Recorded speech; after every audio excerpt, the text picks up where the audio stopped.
Welcome back to Starting Let's Nine. Go! Episode 247. That was my homeroom number in middle school. I think it was 7th grade. Chris Davis hit 247 for 3 years in a row. I thought it was 246. Was it 247? 247. Chris with a K. 247. KH. Oh, Crush. I know. Crush. He hit. It was 247. Yeah, that's crazy. Imagine that. 247. From 2015 through 2018, he hit 247 every single year. So for 4 him. years. 15, Yeah. 16, 17, and 18. Correct. Yeah. Yep. Good guy. There you go. Win yourself a little bar trivia right there. Yeah. Speaking of good guys, we got Rod Carew on the podcast today. The man. Hofer. Glad to have him. How many Hall of Famers have we had on this podcast? A decent few. amount, right? We've had a few. I think it's really cool to watch these heroes from yesteryear make their way back into I don't want to say relevancy because that's not the right word, but back into the mainstream, and they find themselves in conversations. And I think we're going to see more and more of this as social media and the internet continues to trend the way it is, with players who are just retiring and haven't been active. That's when we're really going to start to see them engage and pick up and create a bigger footprint for themselves, especially the guys who have post-playing accolades to potentially campaign for. Yeah. So Yeah. It's just cool that these guys are now having conversations, because I think about older fans who would have loved to grow up in a time where their favorite player was tweeting out their playlist before they take BP and jumping on an IG Live for 2 minutes in the clubhouse. Like, that kind of shit is not available to the guys who are 60 years old, 70 years old, the fans of the game. But if they've got the players who they were watching now starting to engage in that stuff, you got to think, man, the stories that they're going to tell and the recall of moments in games that they're going to disseminate are going to resonate with fans of the 50, 60-year-old demographic if they have social media, if they have these outlets. So I just think it's cool. Like, it's kind of like turning back the clock and opening up a time capsule for older baseball fans. And for young baseball fans, like, go back and do some homework on these guys. Just take a look and read some stuff, and then go back and you're following this person now on social media. Like, the opportunity to read about Rod Carew and what he was all about and what he had achieved is great. Now you can talk to the dude. Yeah. Which was cool. crazy. Yeah, it's awesome. That was crazy to get to have that conversation with Rod Carew, which is coming up later in the podcast. Did you lose the game to the Rockies? Is that what? Did I see that? Just one. It was a day game, guys. We're trying to get on the flight. Yeah. So yeah, not a big. I mean, we're into series wins. You know, series sweeps are a little greedy because this is the big leagues, Jared, and you think that on any day. You're trying to say sweeps are hard to come by, or? Well, yeah, I think everybody knows that sweeps are difficult to come by. I don't know. I don't. The Red Sox are about to complete their second 3-game sweep in less than 24 hours. So you're gonna complete a 6-game victory run in 24 hours? You said second. Yeah. So what happened was the Marlins were in town a couple weekends ago. Red Sox took the first 2, got rained out on Sunday, so that makeup game is tonight at 5. Weird day. I thought that there was a glitch. I actually went back and refreshed the page, and I was like, there's 3 games on today, and if there wasn't a fucking rain out, then there would have been 2 games on today. That's weird. But yeah, the Red Sox are making up a Sunday rainout against the Marlins tonight at 5 o'clock. Weird start time. Don't love that. After sweeping the New York Yankees in Yankee Stadium for the first time in 10 years. 10 years. It was the last time that happened. There's some mild fuckery going on there. It's not like you're playing 6 games in 2 days. Yes, no. No. That's not what I said. I said the Red Sox will complete their second 3-game sweep in less than 24 hours if they can beat the Marlins tonight. Right. You meant. No, I meant less than 24 24 hours time. Yeah. That could come to conclusion. Yeah. No, what I said was correct. It came off sounding like they were getting ready to finish their 6th victory in a matter of 24 hours. No. That's not what I said. No, I said they would complete their second 3-game sweep. Mm-hmm. So it's like they in less than completed 24 one hours. 3-game sweep in the first 23 hours, and then this last 3-game sweep was going to happen in that last hour, making 2 3-game sweeps in 24 hours. Mm-hmm. Yeah, but now I understand what you're saying. Yeah. Yeah, no, it's, it was history. First time. Well, so let me ask you this. Out of those 2 sweeps, should they exist or should they occur? Should that be the case? Well, one of them did. You're right. One of them did. Fair to say against 2 lowly teams? Is that how you would describe that? Because I'm not knocking the achievement of the sweep. That's not what's going on here. But there's been a conversation because you asked me about the Rockies and the Rockies not playing well, and I know folks folks got sensitive about me identifying that the Rockies and the Diamondbacks do indeed play baseball against the San Francisco Giants. They do. Best record in baseball, I believe. And the A's played against. Is it the best record in baseball? Let me just double check. So that was the conversation. Yeah, best record in baseball. They're tied with Tampa Bay Rays for the best record in baseball. So they're tied. So they don't have the best record. They're tied with somebody else. Tied so with the Tampa Bay Rays for the best record in baseball. Actually, you know what? They have the best record in baseball based on percentage. Okay, so they have the best win percentage. I would say that's the best record. They have the best. That's not. That's why they do the win percentage is because they have the record, wins, loss, and then they show you percentage-wise based on the games you've played. Yeah. So they have the best record in baseball right now, which win is percentage, good for them. Leader in the clubhouse for win percentage. That's dandy. A lot of people weren't giving them the credit that they deserve, but I mean, man, have they proved a lot of people wrong this year.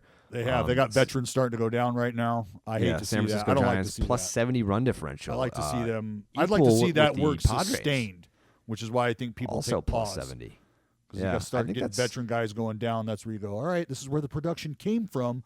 I want to see these young guys continue to roll, but if we're getting the veterans starting to fall, and those are the ones who have kind of revamped themselves, well, all right, now we got to start. We got to start taking pause. Got to start taking note of this stuff. It's not to say that it goes south here. That's not what we're saying at all. It's not what I'm saying at all. Yeah, I just remember a lot of the success coming from where. A lot of the veterans who weren't giving you the success that you had hoped for. Yeah. We'll get to Longoria. I know you're excited to talk about the Giants, but I'll pump the brakes. You were asking me about the lowly teams. I wouldn't call the Marlins a lowly team. They actually do have a better run differential than the Yankees at this point in the season.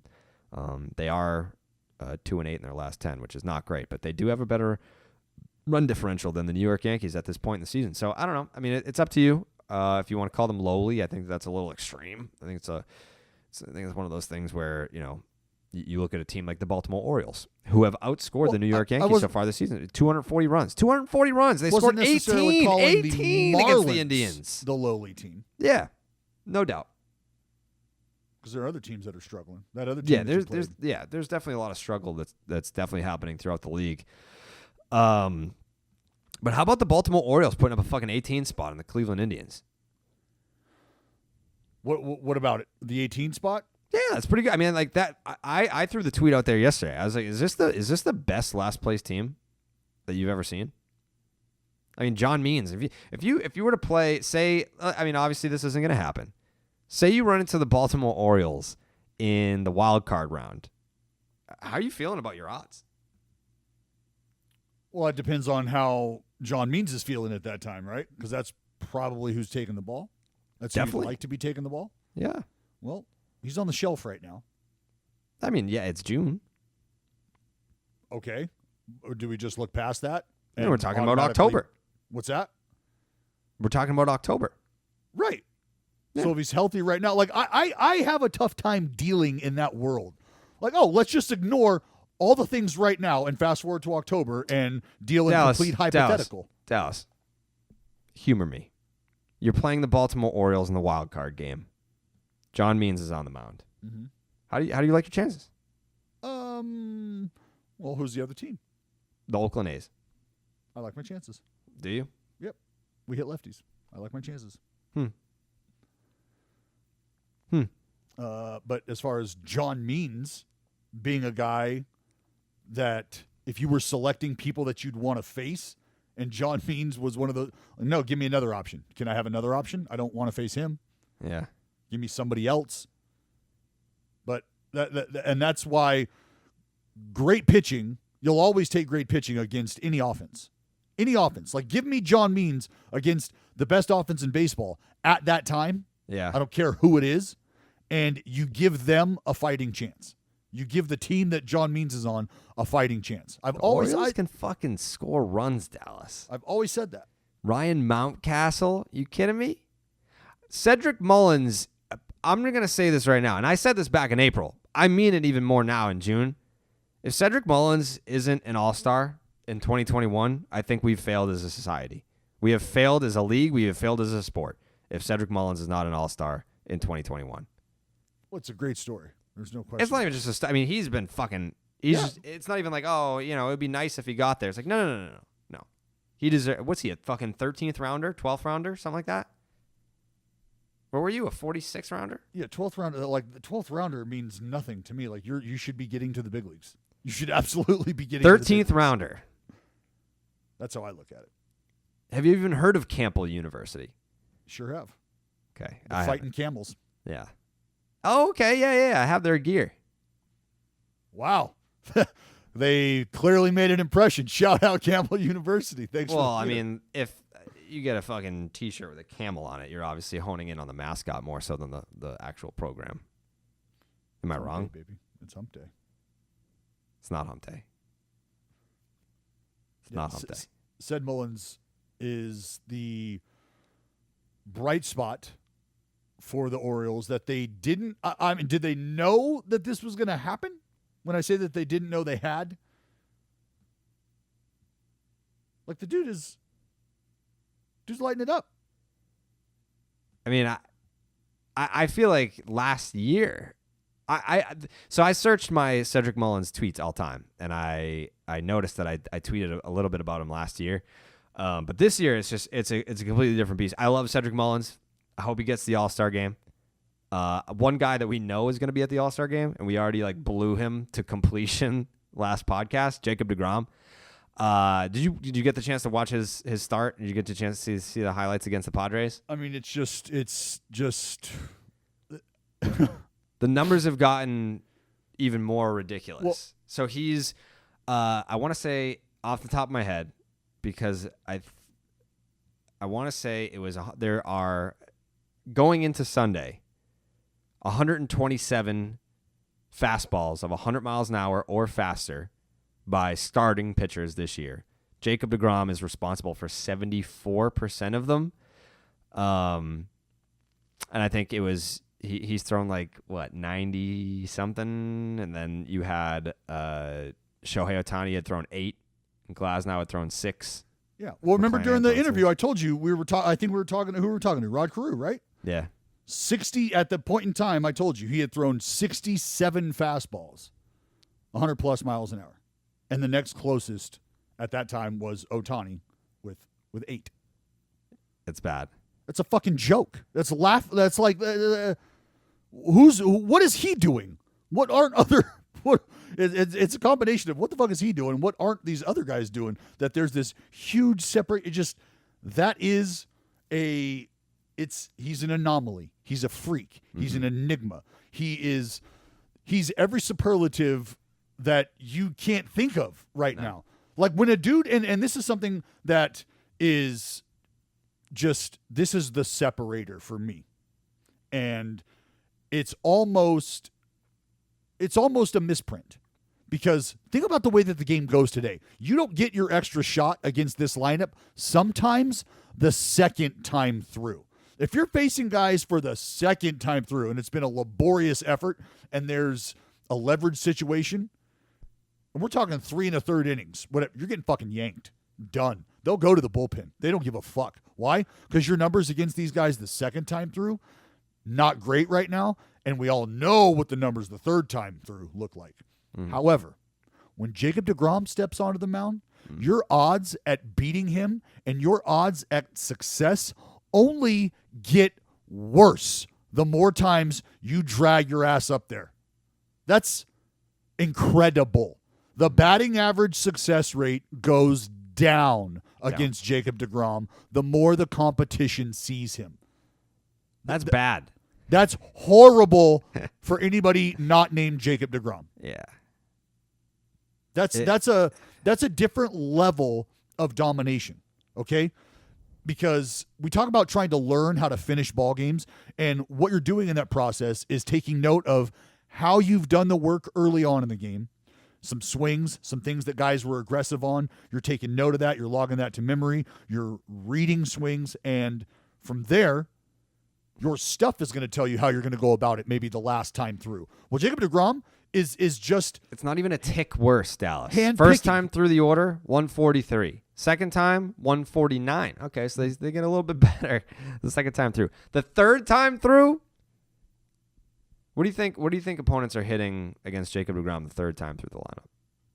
What'd you say it was the first time through? 143 they hit the first time through, 149 the second time through. What did they hit the third time through? 125, 127. 059. 059 the third time through. It's a joke, dude. Guy's a freak. It ain't right. 94 mile-an-hour sliders. 95 mile-an-hour sliders. Mm-hmm. You're not supposed to be able to do that, in my 90 personal mile-an-hour, opinion. 91 mile-an-hour changeups. Yeah. No, actually, sorry. It was a 94 mile-an-hour changeup. That's... What? 94 mile-an-hour changeup. You would be looked at like you had 3 fucking heads if you were in a bullpen, and I mean standing in a bullpen, not a part of a bullpen, but if you were standing in a bullpen 15 years ago, going, bro, dude's got a 94 mile-an-hour change piece, got a slider at 96, he's dialing up 101, 102. People would look at you like you're high. Like, who are you talking about? What the fuck? Would you create a player in a video game? That's cute. We're at the field right now. What the fuck are you talking about? Quit talking about video games. That's the kind of conversation you'd be having around a guy with that kind of weaponry, that kind of arsenal. 94 mile-an-hour changeup, Jared. Yeah, that's fake life. Jacob deGrom has lowered his ERA after his last start against the San Diego Padres on Saturday night to 0.62. 0.62 through, 9 starts he's made. Obviously, he had the little stint on the injury list. A 0.62 ERA, and he has struck out 93 batters in 58 innings. If you're not a math major, that is a strikeouts per 9 of 14.4, which would be a career high. The strikeouts to walks ratio, 11.63. The whip is a 0.5, we'll call it 7. We'll round up there. 0.57. He has allowed 3 homers this year. I don't know if seems a little concerning. I just really, truly wonder if we lowered the mound with the domination that we saw from Bob Gibson collectively, not only him, but some other guys across the league too.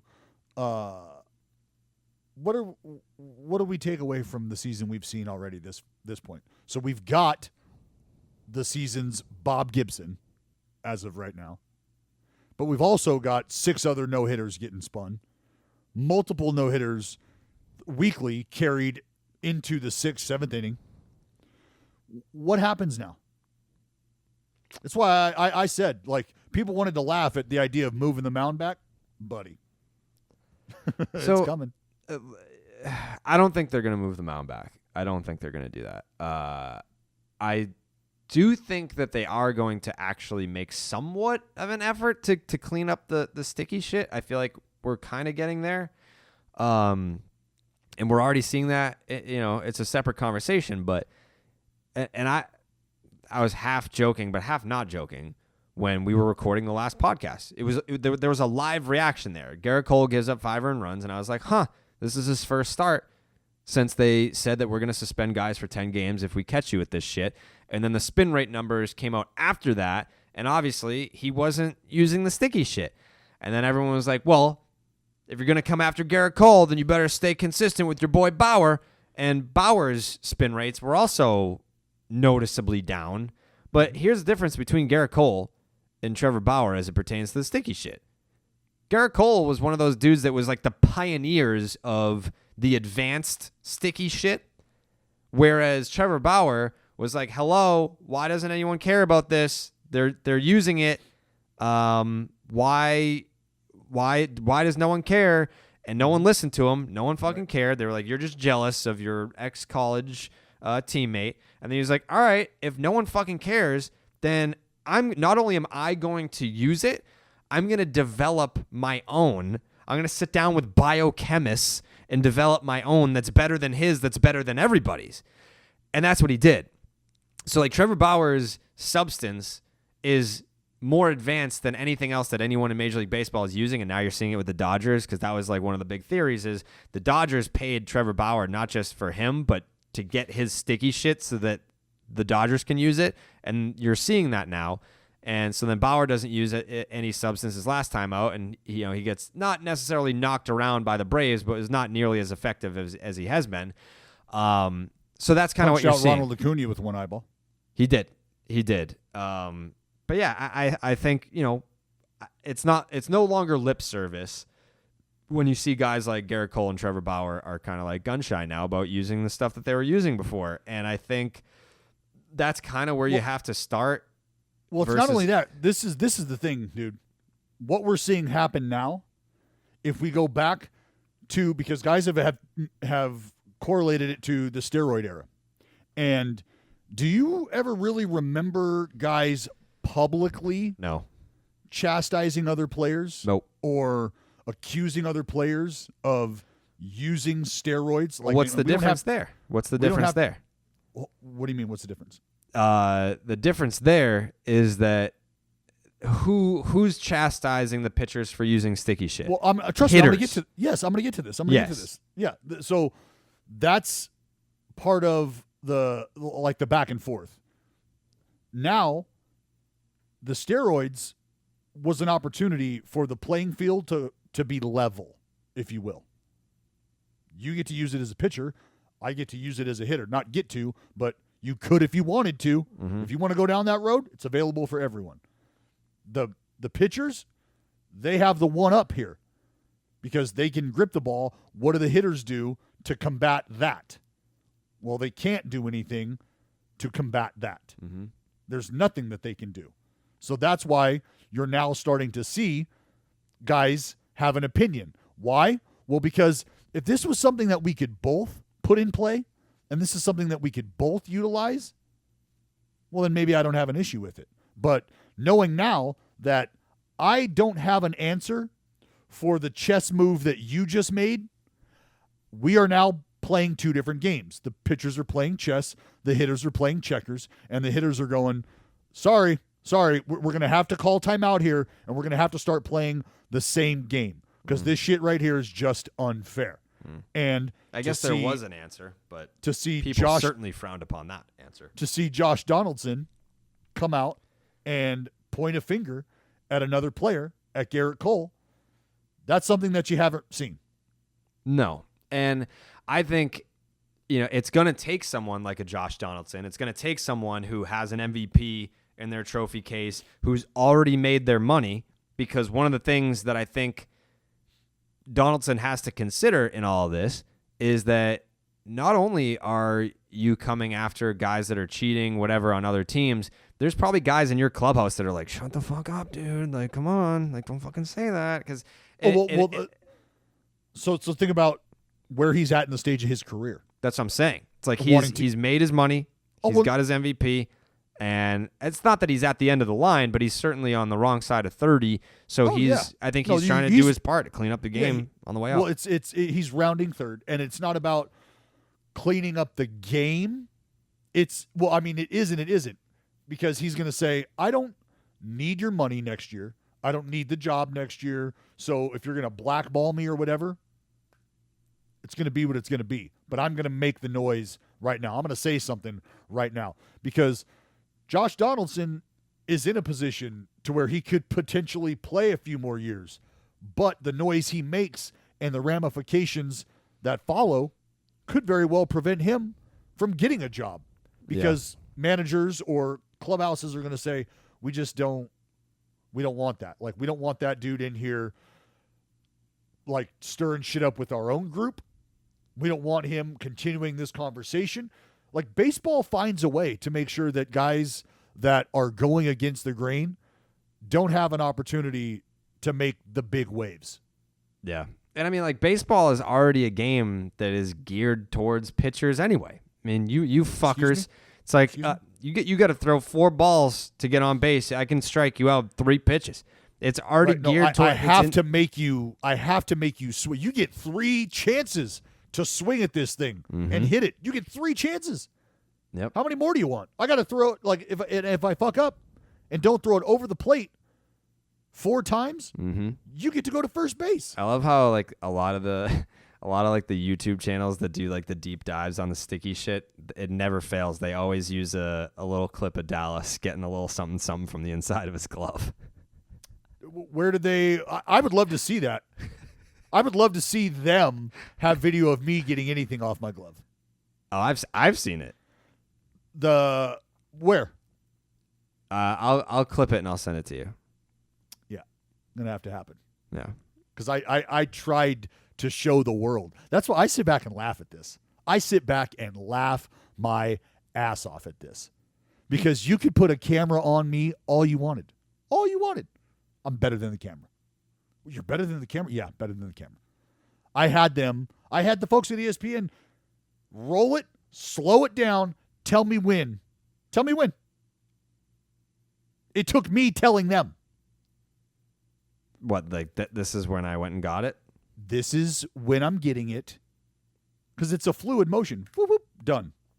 If you're not looking for what I'm telling you to look for at that moment, you're not going to see it. Yeah. What were you? But you were using like basic bullshit. Like you were using like bullfrog. Like there was nothing. Like you weren't sitting down. Like Dallas Braden is not sitting down with a fucking biochemist. Like you're using fucking the bottom of your bong to right, get and a grip.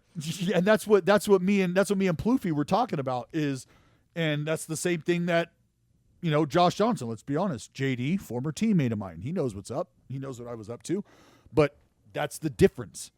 Is we all know the difference between the rosin and the bullfrog combination. We all know the difference between that stuff. So for the shit that's being used and created today to be compared to pine tar, resin, rosin, whatever, like it's just, those are 2 different worlds. And my whole point about the pine tar thing, like, look, why do hitters get to utilize that?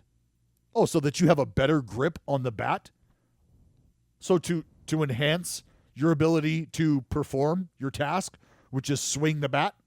Okay, why don't I get to use the same thing? Or why am I not allowed that same option to grip what it is that I'm using? Right. Why do I get handed the ball that looks like it's been rolled and feels like it's been rolled in fucking baby powder and sawdust, and you get to actually apply a sticky substance to your bat that helps you hold on to it so you can swing as hard as you fucking possibly can? Like, what? Oh, you get gloves, and you don't have to use them, but there's an option for you. I can't use a glove. I don't get any of that. I have to deal with what the clubbies have rubbed up in the 7th, 8th, and 9th fucking inning. And if you pitch in the 7th, 8th, and 9th inning, and you feel those baseballs, they feel a hell of a lot different than they do in those first few innings, because those are the ones that have been paid attention to. Nah. Fuck that. What the fuck? What? Like, we have a substance that's a part of the game, but you're only going to let one side use it? That makes total sense. I mean, now you're talking about 2 completely different things. I think with pine tar, like make no mistake about it. Obviously, you know this. I'm not talking to you. I'm talking to listeners. Pine tar has been used in the game forever. Like, that's not, like, pine tar is not the issue. It's this fucking secret shit that, like, you've got Garrett Cole and Trevor Bauer using. But again, the difference between Bauer and Cole is that Bauer was trying to be vocal about it and be like, hey, these guys are using something different. Like, this is not bullfrog. This is not pine tar. This is something different. Hello, does anyone care? And when the league says, no, we don't care, how can you blame a guy like Bauer for being like, all right, you don't care, then fuck it, I'm going to do it too. And then he turns it into a Cy Young and a fucking the highest single season salary ever. I don't blame Bauer for doing that when it was almost like he was fucking Harvey Dent. He was trying to make a difference in Gotham, and then Gotham was like, fuck you. And he was like, all right, now I'm Two-Face. Fuck you guys. Fuck you back. One, and what are you going to do now? This is where policing it, because there's a lot of talk, a lot of conversations that have been had behind closed doors and quote unquote off the record. And it'd be interesting to see if the individuals and their camps that have had these conversations with the commissioner, should they start to get punished or should they ever be punished?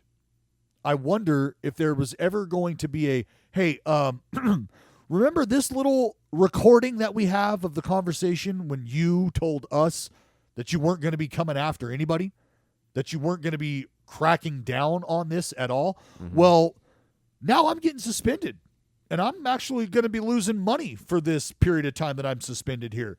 But do you remember telling me that this wouldn't happen? Mm-hmm. Do you remember kind of putting my mind at ease, saying, hey, we're going to figure this out, but it's not going to be punished. It's not going to. Well, how's that going to work itself out?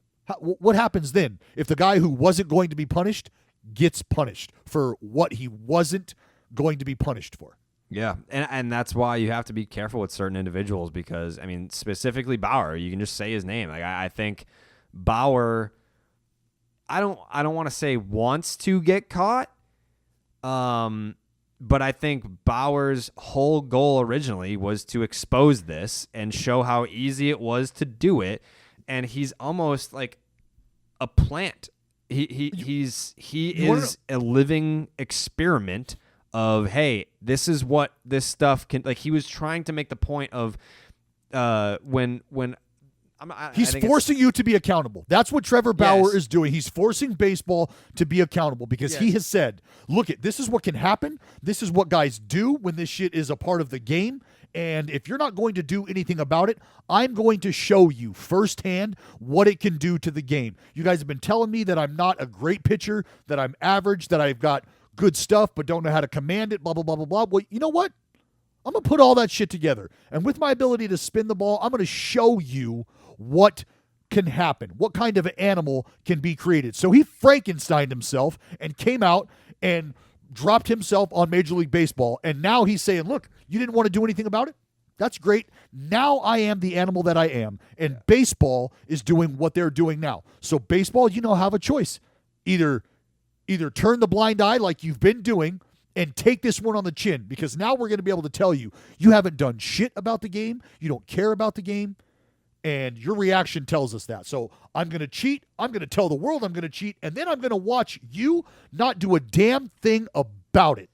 I think one of the bigger points, too, is there was this narrative before, like when we're talking about pine tar, and I can't stress enough the differences between what's going on here. Like the sunscreen with the sweat and the rosin is for grip. Pine tar is for grip. Does it help? Absolutely. The stuff that is going around now that's bumping up spin rate, that's not for grip. That's for bumping velocity. It's for a bump and movement. Extra spin makes the ball harder to hit. It's like, well, okay, that's just cheating. Is it just cheating? So you understand, Sure. It's spinning the baseball. That's Correct. where you start. Right. To spin the Spin baseball creates velocity. Right. Creates spin movement. makes it more difficult to hit. Yes, fact. So I think what Bauer was trying to do originally is he was one of the guys that came out in the beginning and said, this is it's more potent, it's more effective than steroids because of the spin being put on the baseball, making it more difficult to hit. So I think his point was all along when guys are coming out, because the narrative existed for so long. Oh, people don't care about sticky shit because it gives the pitchers a better grip, and hitters don't mind because they don't want to get hit by the baseball, so they don't care if they go out and use it. Wrong. Like, that's pine tar. Like, that'll give you the better grip so that you have better control.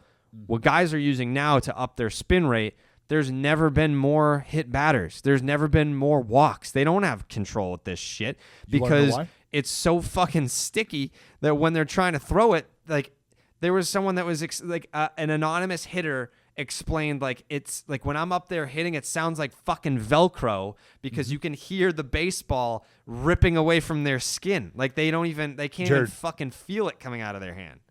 If there's camera people who listen to this podcast, you want to earn yourself some real kudos, do the very best you can trying to lock in on a tight shot on the pitcher's fingers.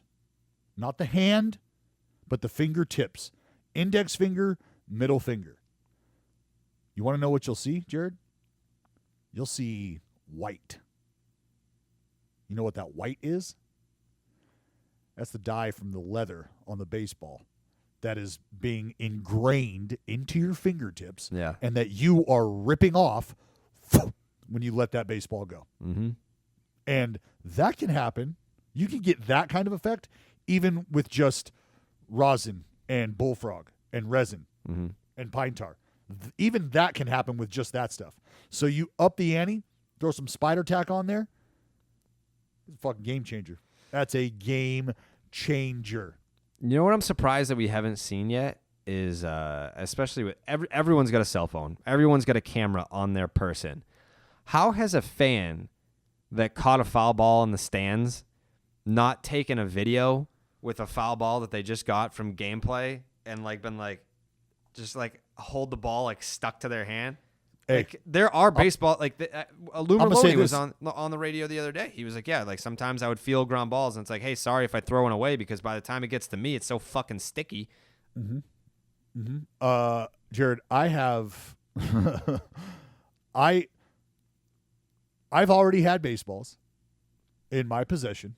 I've got one in my possession. You can see fingers. You can see the imprint of the fingers on the baseball. Yeah. Yep.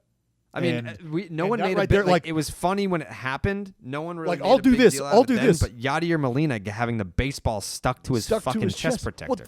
Well, and this is, people just laughed at that. Mm-hmm. People just laughed at that. That you want to know what that was? That was the criminal walking out of the front door of the bank, bending over, and just hundreds and hundreds and hundreds of bills come flying out of his pants, and he looks up and he's like, oh, and everybody's looking around like, oh, that guy needs a wallet. Mm-hmm. Like nobody thought anything of it. Like, the guy with the gun and the mask outside of the bank with the alarms going off and the bills flying out of his pocket. No, he's not the robber. He just needs a fucking wallet. That's all. What's the big deal here? He just needs a wallet. Yeah, that was, what was that, 2018, 17 maybe? 17. Yeah. He goes to block a ball and can't fucking field it and pick it up to throw the guy out because it's stuck to his fucking chest. I mean, are you shitting me? Yeah. Dude, I used to spray, we had an outfielder. I used to spray his glove in between innings with the fucking, with the sticky spray. Because he was like, dude, I need it to try to be able to throw a ball. Like, if I'm going to have to throw somebody out from the outfield, I got to be able to, I got to be able to get something on my glove. So then I introduced him to resin, and he was like, oh, this is so much better than caking my glove in this hard, sticky spray that eventually ruins the leather. Mm-hmm. This is fantastic. Mm-hmm. Yeah, it is.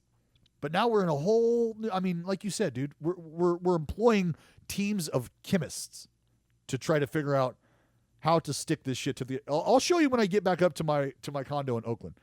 I can just take the fucking baseball and go like this, right on those fingerprints. And Jared, 2 months later, that ball is going to stick to my hand. I think people are that have never seen the spider tack. You can put that shit on your hand, and I'm trying to think of think about Stretch Armstrong, and think about the torso of Stretch Armstrong being the spider tack, and you grabbing his arms and spreading them out as far as possible. Yeah. That's what the sticky shit does. You put it on your finger and pull it away. You're probably going to have to cut that. You might have to sever that because it's fucking sometimes you get your ass stuck to that jar. Yeah. We'll see what happens. For the folks, though. For the folks who don't understand too, where that came from, and we should try to get this guy on the podcast. Strongman competitions. Yeah, they were from the 400, the guys that lift up the 400-pound boulders. The Atlas stones. Yeah, you have to pick them up and then put that's what that shit is used for grip. Yeah, use it on their fucking forearms. Yeah, incredible. I love it. It's man. I will see what happens. I think we're already starting to see change. I think that's the ironic thing about all this is that the easiest way to find out who's cheating is when they stop cheating. Mm-hmm. Well, and where it's gonna get bumpy is like trying to identify and do players, like if I was the guy that was cheating and my numbers were being called into question, like do you just go, hey, look, man, I'm just shitty right now? Well, you can't now. I mean, the data's all there. Maybe I'm on a downturn. That's why. No, that's what you say. Like, hey, you guys are picking this game right here to tell me I'm cheating. Spin zone. That's actually the game that my career started to take a slide. Yeah, I mean, the baseball fans are too smart now. They're too smart because baseball fans know, mostly because guys like Trevor Bauer have educated them on the sticky substance and what it can do. You can't just pick up and lose 250, 300 RPM on your fastball overnight. That just doesn't happen. It's either there's a substance on the ball or there isn't. So when a guy like Garrett Cole has his worst spin rate since 2018, then you're like, oh, he just stopped cheating. Like that's what it is. So what happens when? So let's take Garrett Cole right now as the baseline. We know what the numbers were. We know what they just were after his last start. Mm-hmm. If the numbers increase from this previous start, punishment. Let's say Garrett Cole's spin rate numbers on all of his offerings from the last outing increase by the amount that they had lessened.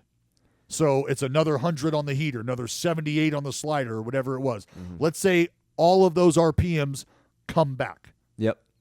I don't think you can suspend someone on spin rate alone. I think it's a combination of the two where it's like, we are now on to you. If they weren't, I mean, they were already on to him before, but it's like, okay, we saw in your last start that your spin rates deviated from your career averages or your averages over the last few years. So then we took some balls out of play in your next start and boom, there was some shit on the baseball and your spin rate went back up 150 RPM. So that's where, they, in your mind, they're waiting for him to reoffend and then take baseballs out, because that's what has to happen. Is going to have to take baseballs out, and then the DNA of the substance is going to have to be proven, and that's where the tie-in is going to come in.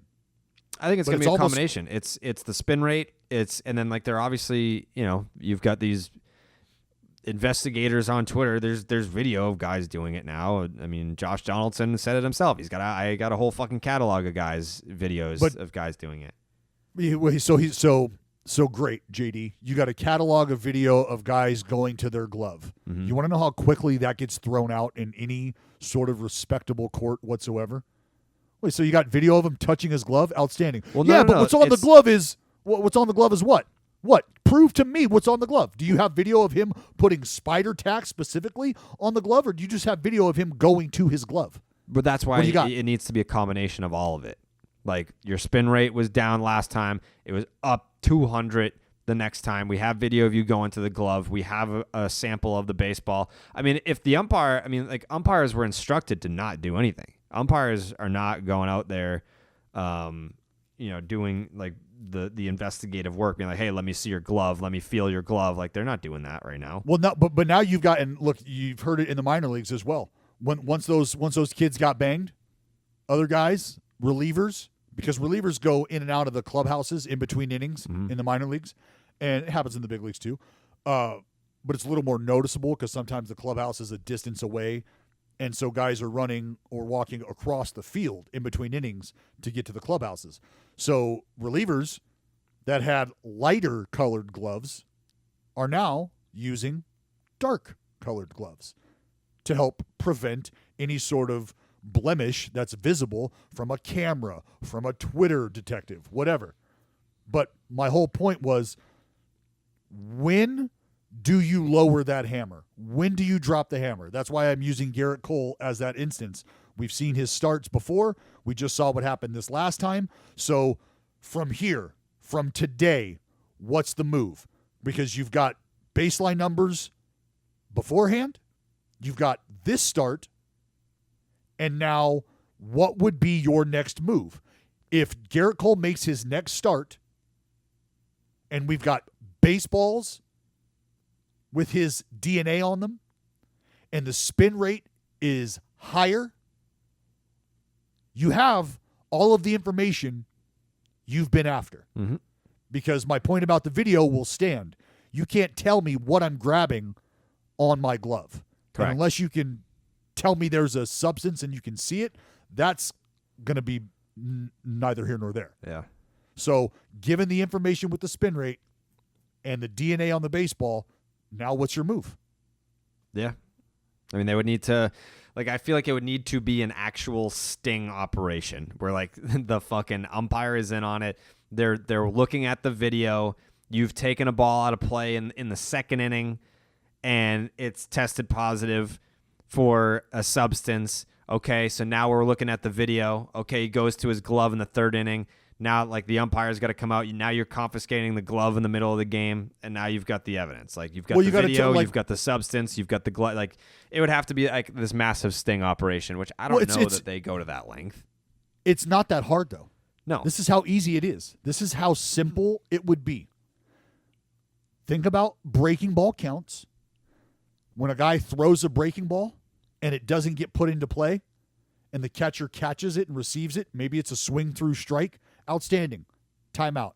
I need that ball. I need that ball. And now we have that time stamped, don't we? Mm-hmm. The 1-2 pitch to Jackie Bradley Jr. Whatever it is. The 1-2 slider down and into Devers. You remember that one?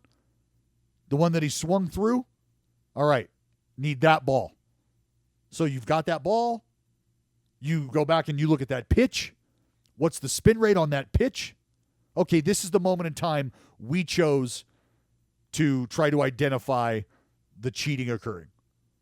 And if you've got DNA on that baseball and the spin rate reflects that thing was humming at a little bit of a greater rate than it has been before, well, now you have the evidence that you are telling everybody you're going to be using, right? Right.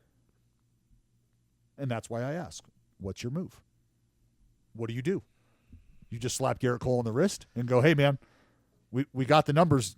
We got it. We got everything. We got the ball with this weird substance on it, and we've deduced what that is. We have the video of you throwing that pitch, and we've got the numbers telling us that the spin rate on that thing was almost 3,000. Well, what the fuck? Like, average is 2250 to 25. The slider's spinning at 3,000 RPM. Yeah, Garrett, we're going to have a talk. Mm-hmm. But what's that talk going to be? Right. I guess we'll see. I feel like we're getting there. I feel like we are. There. We are every day. Not Cowboy that I'm like Joe some is just big champion for the crackdown either. Like I'm it's an pretty opportunity. Indifferent about it. Well, dude, you're hearing players talk about this thing like it's the second coming of the steroid scandals. And if players feel that strongly about it, baseball needs to listen. Baseball needs to wake up and listen. Because you can't just let this thing continue to go idly by. And what Joe West did in the Giovanni Gallegos situation is something that I would like to see continue to happen. Because I don't know if people realize him doing that before he threw the pitch allowed Giovanni Gallegos to get another hat and stay in the ballgame. If they allow that to transpire after he's already thrown a pitch, well, then Schilt would have absolutely gotten ran because they would have ejected Gallegos, forced Schilt to bring another guy in, and that would have just been a shitstorm. So if they're really trying to be diligent about it, maybe it is the infield umpires, first, second, third base, whoever it is, that's going to be standing around watching the pitcher come into the game, throw his warm-up pitches. Give him a fucking once-over. I'm not talking about TSA strip search his ass before he gets on the mound, but I am talking about standing around there, inspecting his hat, looking at it, like, what do we got? Yeah. Yeah. If that's what has to happen, I mean, I can see that happening. And we already are seeing pitchers that were using it stop using it. They don't want to get caught. They don't want to be made an example of. Well, and this is where another thing that I think about, like your ego as a pitcher, like Jared, you know me, man. I take a lot of pride in having been able to compete in the big leagues with extremely below average shit. Take a lot of pride in that. Because there were a lot of guys who got paid a lot more money than I did to try to hit me that couldn't or that didn't do very well. So if you were to like try to take away, like, is my slider my slider? Like, if you're telling Garrett Cole his nasty shit ain't his nasty shit without this sticky stuff, he might have something to say about that. How good does he feel about that? Well, yeah, my fastball's been what it's been. Well, has it? Has it? I don't know, man. Has it? Yeah. Feels like your fastball's been what it's been with some help. Other guys, they're curveballs, they're whatever. So you don't want that. To the deGrom defense thing. We'll get to the deGrom getting defended on Twitter in a moment, but guys want people to know, like, no, man, this is legit. I'm spinning this shit on my own. Yeah. I think the other thing, too, that I found interesting was that, Garrett Cole's last start gives up the 5 earned runs, and I kind of just tweet like, that's interesting. That's interesting that, he's having one of his worst starts immediately after the 10-game suspension thing is put into play here. And then the spin rate numbers come out, and I tweet those out in addition to, like, the hypothesis that he's not using the sticky shit in this outing, and you see the results from that. And guys in the league, pitchers, like, reached out to me and were like, hey, stay on it. Like even there are some pitchers that want it policed, which I was pretty intrigued by that. Trust me, man. Look, I'm trying to tell you what these guys feel, how they feel about this. I'm trying to tell you. I mean, most of the guys, like guys have obviously reached out about it, and like guys have talked to me, privately about it, but they've all been hitters. But when I put out the Garrett Cole spin rate numbers, that's when I heard from pitchers, and they were like, Jared, good for you, fucking stay on it. And you want to know why, man? Because that's the pitcher version of watching a guy inject himself with velocity. Or instead of Deca,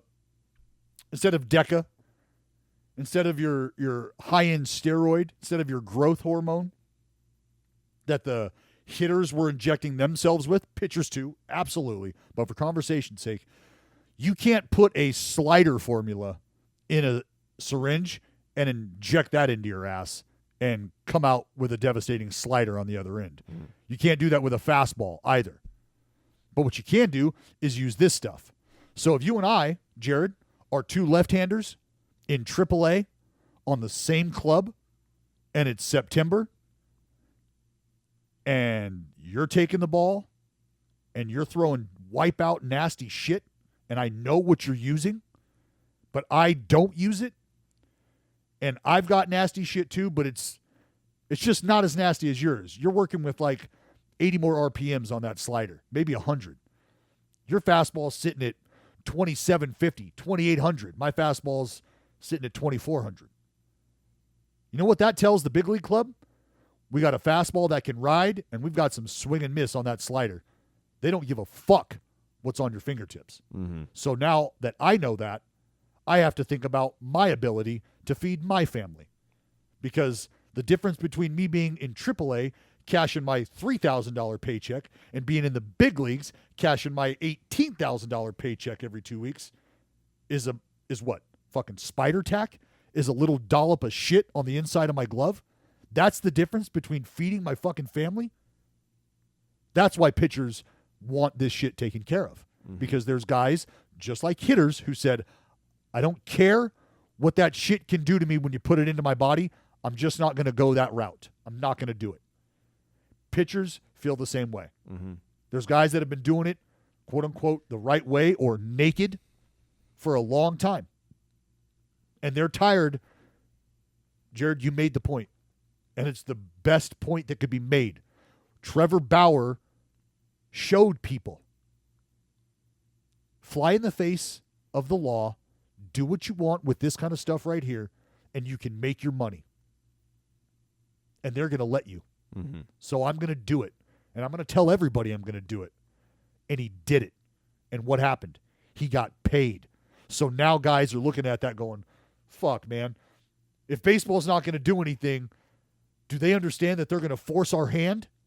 They're going to open up this box again. They're basically going to be mailing the needles and the steroids out to all of their fucking players if they don't do anything about this. That's why they want this conversation to be had. That's why they want this conversation to be present every day, is because these guys know what they're up against. Yeah.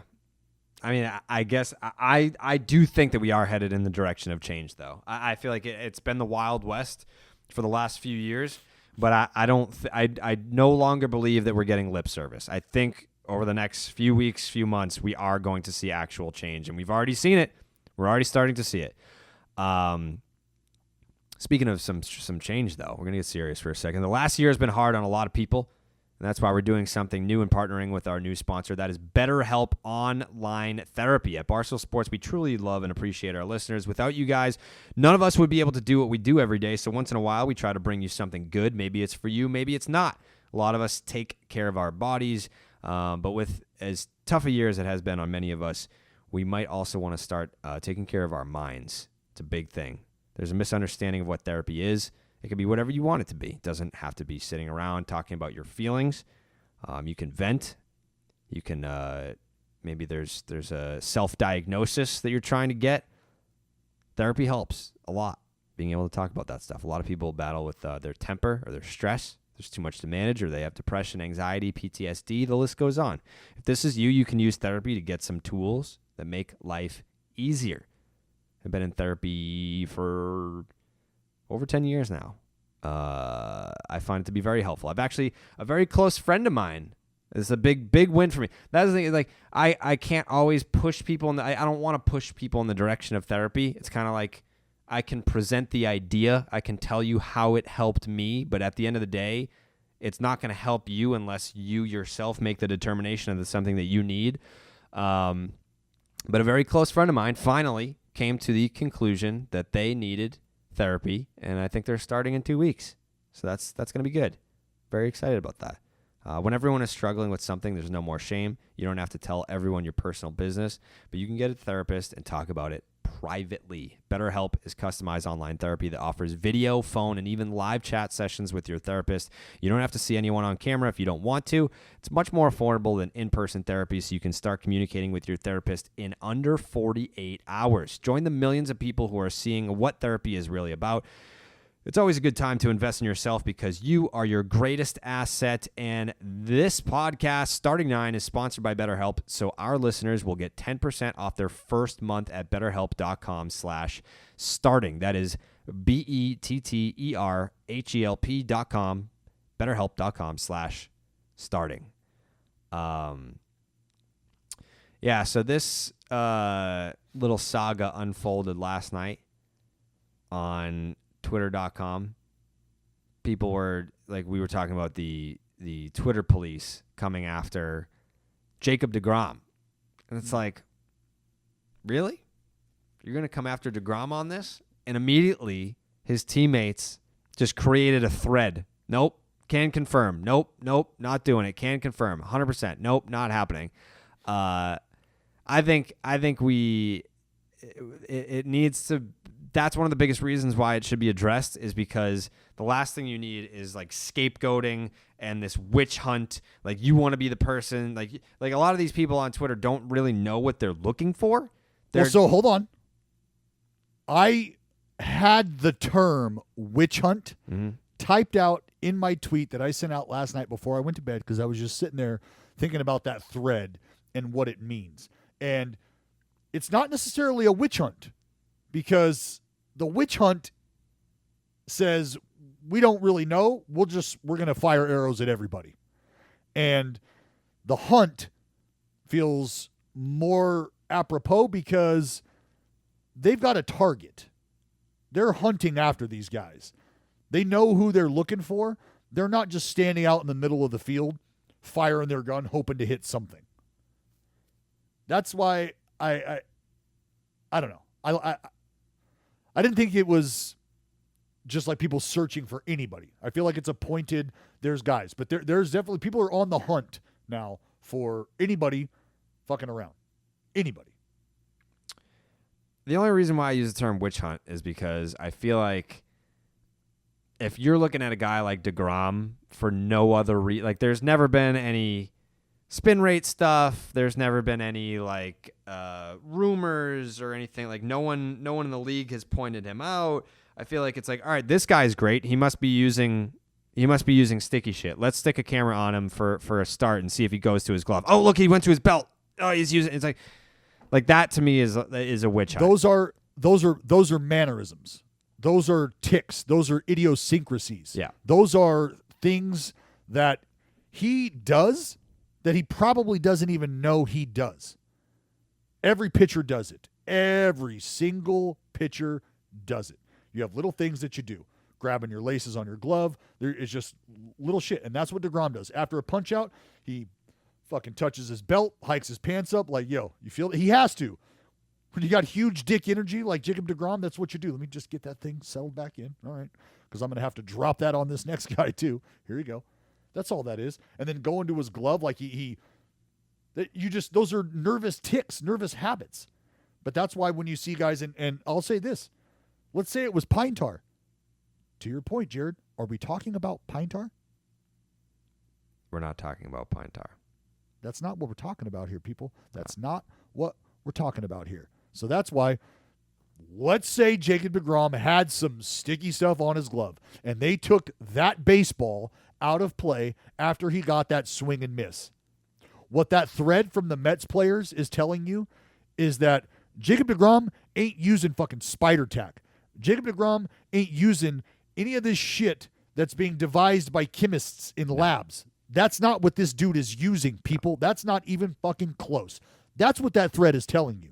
So if you think that Jacob deGrom going to his glove absolves him of any and all potential usage, well, you're going to have to take a step back and go, he might be just getting a little pine tar there. He might be just getting a little something.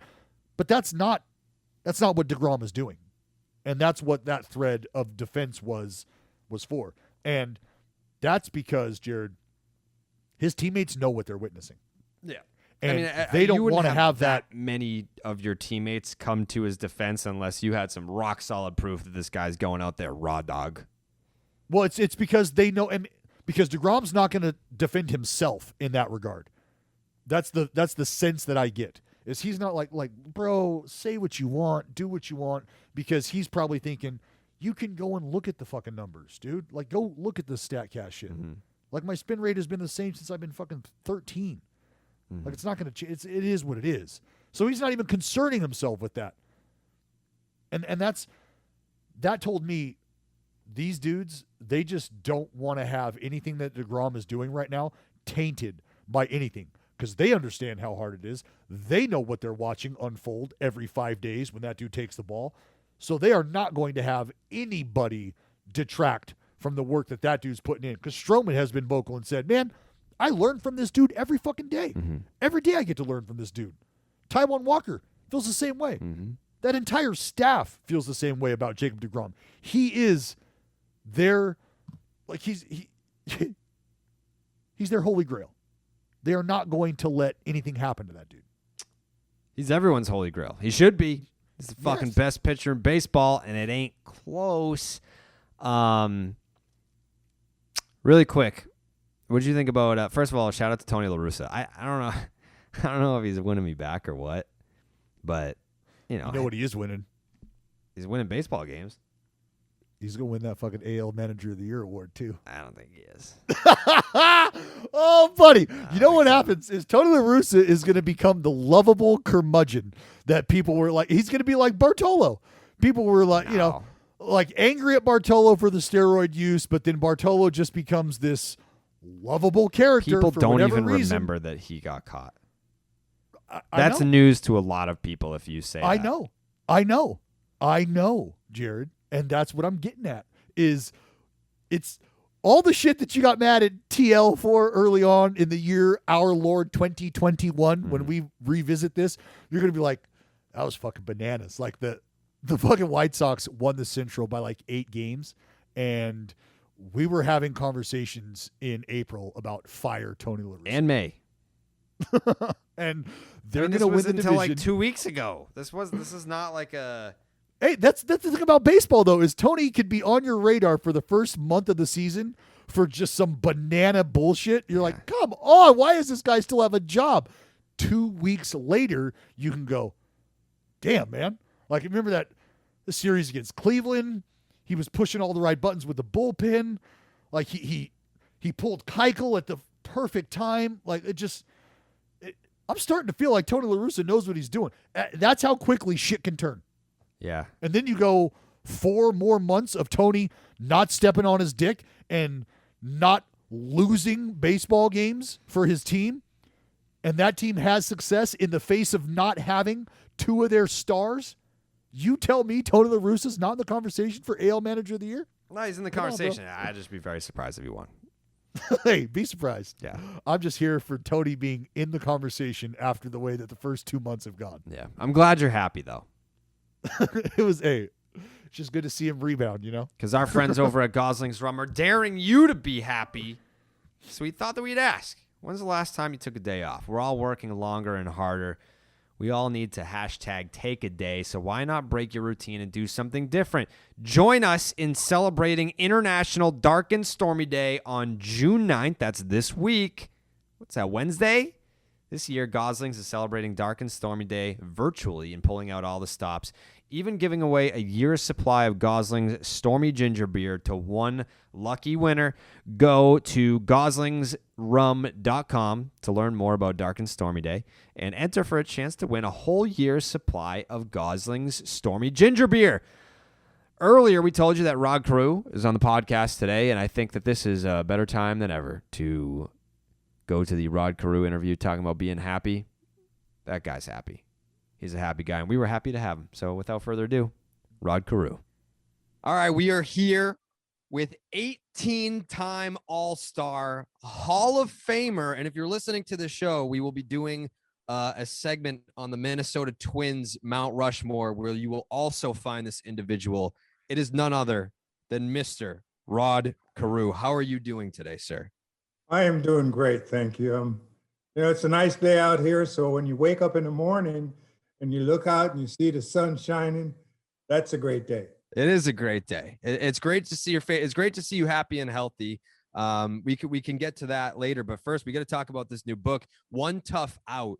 I'm curious because I'm assuming you're going to talk a lot about your baseball career, but do you also in the book get to your life after baseball? Like, is that a metaphor for, the health scare that you had a few years ago? I mean, you were a tough out even then. Well, it talks about, my upbringing, talks about my daughter, which, she was very important to me, during her illness. And it talks about what I'm doing now, and life goes on. I went through a tough period, but God's got me hanging on. Mm-hmm. Well, there's no questioning that. And Mr. Carew, just getting a feel for where you've come from, the road you have traveled. You were quite literally born a traveling man. Part of the book that talks about you being born on a train, in a train car. I mean, when you think about where you started and how things started out for you and where you are now, during the time of reflection and writing this book, what were some of the, or I guess what was the fondest memory that you can remember? Because when you sit down to write a book, I'm sure you're thinking about a lot of stuff, but for you, What was that one thing you're like, you know what, this has got to be in there? Well, what my mom had said to me, later on when I started growing up, she says, boy, you were in a hurry to come out into this world. I said, yeah, I was trying to get my baseball going at age 1 or whatever. It's been beautiful. It's been great. And I just want people to know, that we as athletes come from somewhere, and we developed what God has given us, to make us better. So we're just like the ordinary guy, getting up in the morning to go to work and stuff like that, because we do have families. Well, I'll stop you right there. Jared and I, ordinary guys. You, Mr. Carew, as far from ordinary as it gets. You share something that a lot of ball players from the great generations share, and you actually talk about this in the book as well. You have a military background, and for a young individual like myself, I was signed up and ready to go. I had signed up for the Marine Corps, and I had some things happen where that wasn't the path that I ended up traveling. For you, Right. not necessarily the case. What did joining the Marine Corps and spending time there do for you, and how did that help translate for you onto the field of competition, the baseball field? Well, when I finished my 1965 season in Orlando, Florida, I had my draft papers in my hand. Oh, I was drafted. And so Mr. Griffith asked me to see if I could get into a reserve unit. So I tried the Army, I tried the Navy, I tried the Air Force, and then I went to the Marine Corps, and they had one opening because this guy was sick and they didn't know if they were going to take him. So that was my shot to getting into the Corps. But it taught me a lot. It taught me about discipline. It taught me about having confidence in myself. It taught me about respecting people, that we're all the same. Some of us are just given different talents. So the Corps was good for me, and I've always said, if there are young people out there that needs the discipline, go join up. We're going to have wars and things like that, but for yourself as a human being, it's going to teach you a lot. Love that. You talk about having talents, 18 straight all-star games, the 7 batting titles, an MVP, Hall of Fame, of course, Rookie of the Year. But when people have asked you before, like, what were you most proud of? You've mentioned winning the Roberto Clemente Award. And I find it interesting that nowadays, if you win that award, a lot of people are very proud to win that award, but they didn't have the same opportunity that you did to actually meet him and have conversations with him. Do you have a favorite conversation that you've ever had with Roberto Clemente? Yeah, we were playing in the All-Star game in Houston in '68.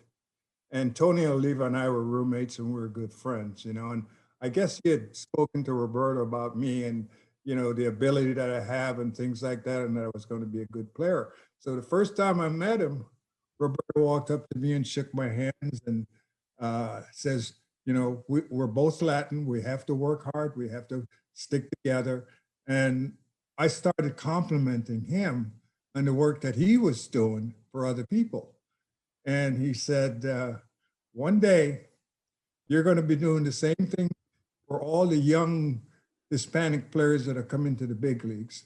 And I'd like you to take time and talk to them and make sure that they're on the right path to, making something of themselves. So after that, we would talk occasionally, but he was a great man, and that's why that's the first award that I show people when they come into my home, the Roberto Clemente Award, because it meant and still means a lot to me, because I enjoy doing work outside of baseball for different charities and things like that.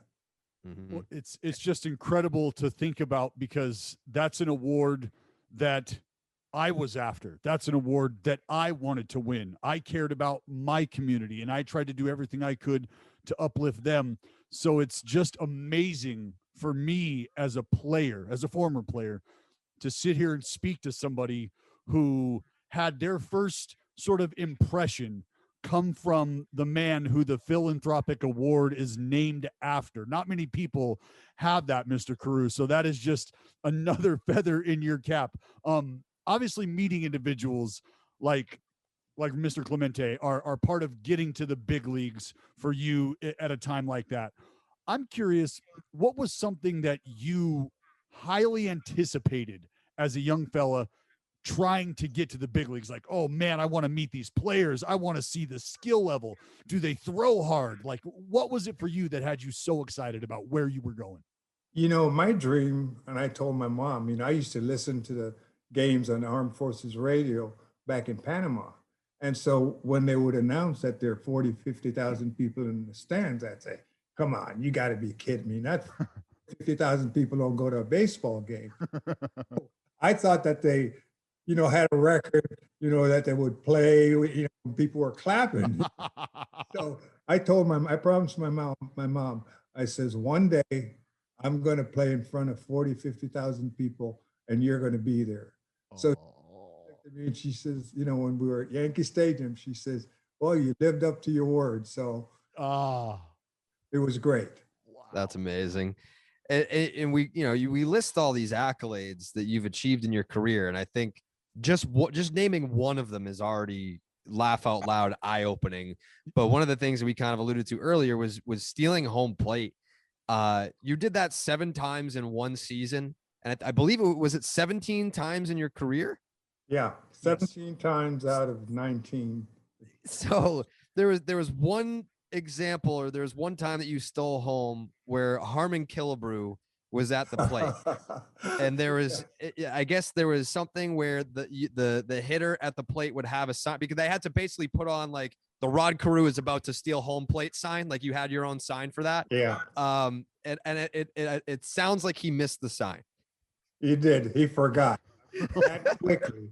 I gave him the sign. He answered, and I knew it was going to be an easy steal. So I took off, and as I'm sliding in, Harmon started saying, "I'm sorry, Rod, I missed the sign. I forgot. I forgot." And I slid in safely.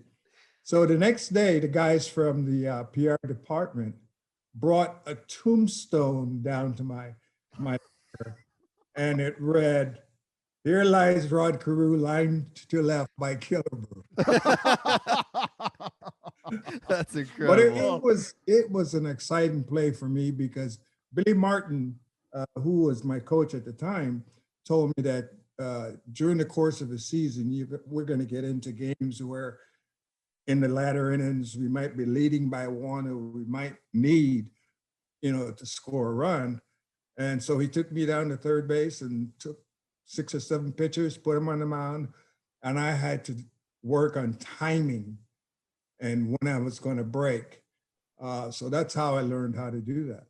I got a question about the stolen bases, because we're seeing we have gone through an evolution in our game where the stolen base was valued, it was important, it moved the game along in a way that we just don't see it happen today. 1973, and I don't want to say out of nowhere, because I believe you had stolen 19 bags before, but 1973, you steal 41 bases and then go on to steal no less than 23 bases for the next like 6 years. So what was it? Was it something that you had identified? Because you just mentioned Billy and him kind of bringing you along to the side. What was it that you had identified that said, you know what? Not only can I do this, I can do this pretty damn well, and I'm gonna start running. Yeah, I did. And I figured that's why the Twins brought me to the big league so soon. To score, get on base, score runs, steal bases. And I started picking up the knack of doing it. Mm-hmm. And then for a while, I went through where I wouldn't run because Dean Mock became the manager. And he said that he doesn't want me running too much because he wants me in the lineup every day. Curtail my base stealing.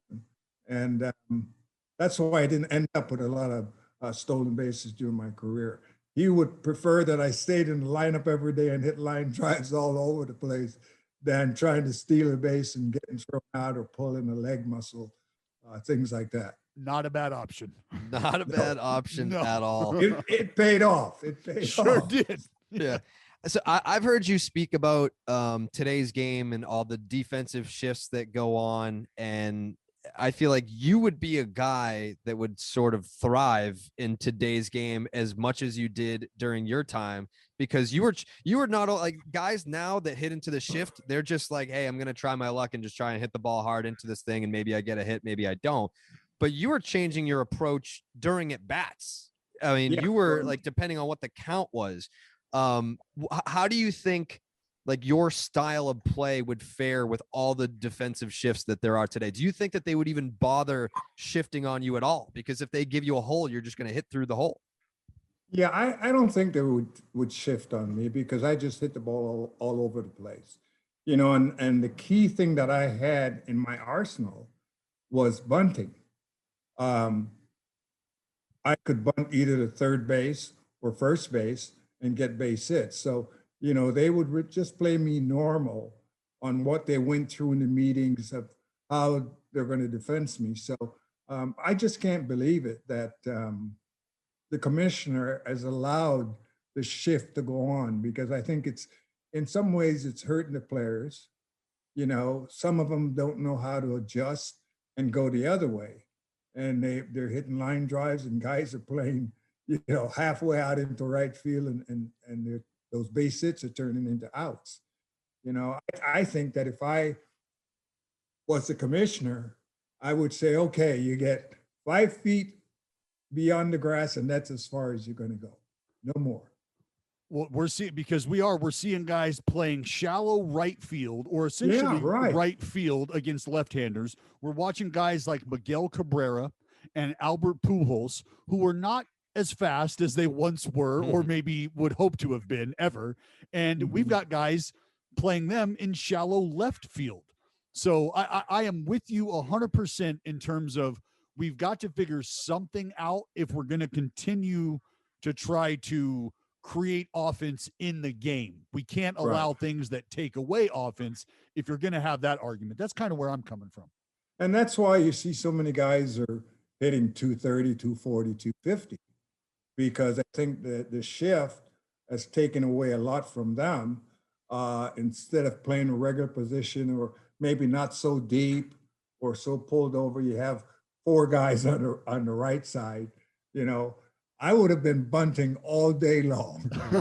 Well, you are the perfect candidate to ask this next question to, because and Jared, I don't know if you're aware of this, Mr. Carew 11 times throughout his career, 11 times walked more than he struck out. Ooh. Okay, so yeah. I like putting the bat on the ball. No, I mean, that is. And you know what? The longest walk on the baseball field is after striking out and walking back to the dugout. Yes, sir. Some guys are doing it 150, 175 times a year. How can that make you feel? Oh, well, that's kind of where I was going with this is, I mean, it's just laughable to think about that. First of all, 12 years where you're walking more than you're striking out. That's just insane.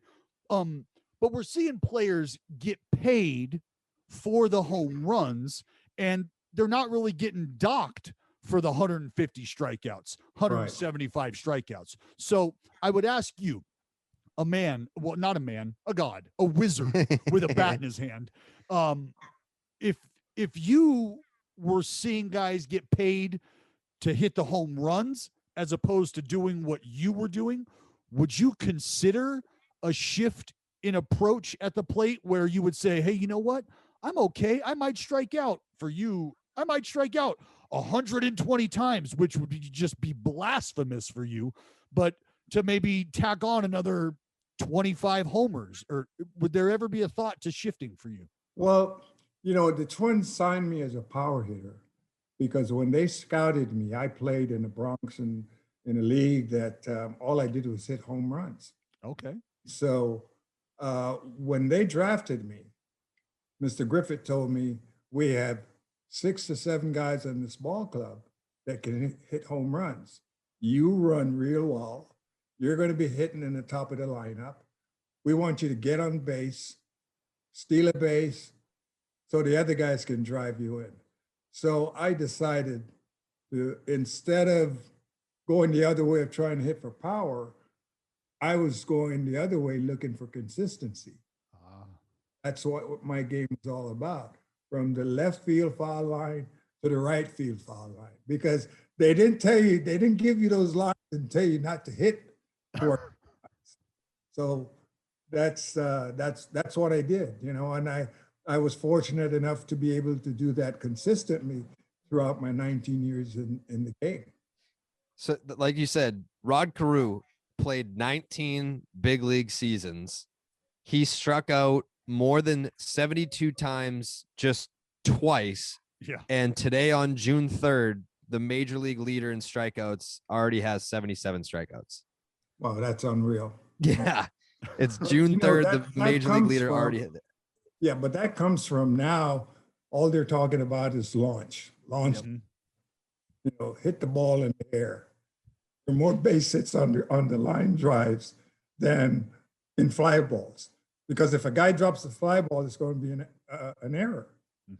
So they're defeating, excuse me, the purpose of letting these guys be who they are, be the type of hitters they can be, instead of forcing them to do things that they can't do.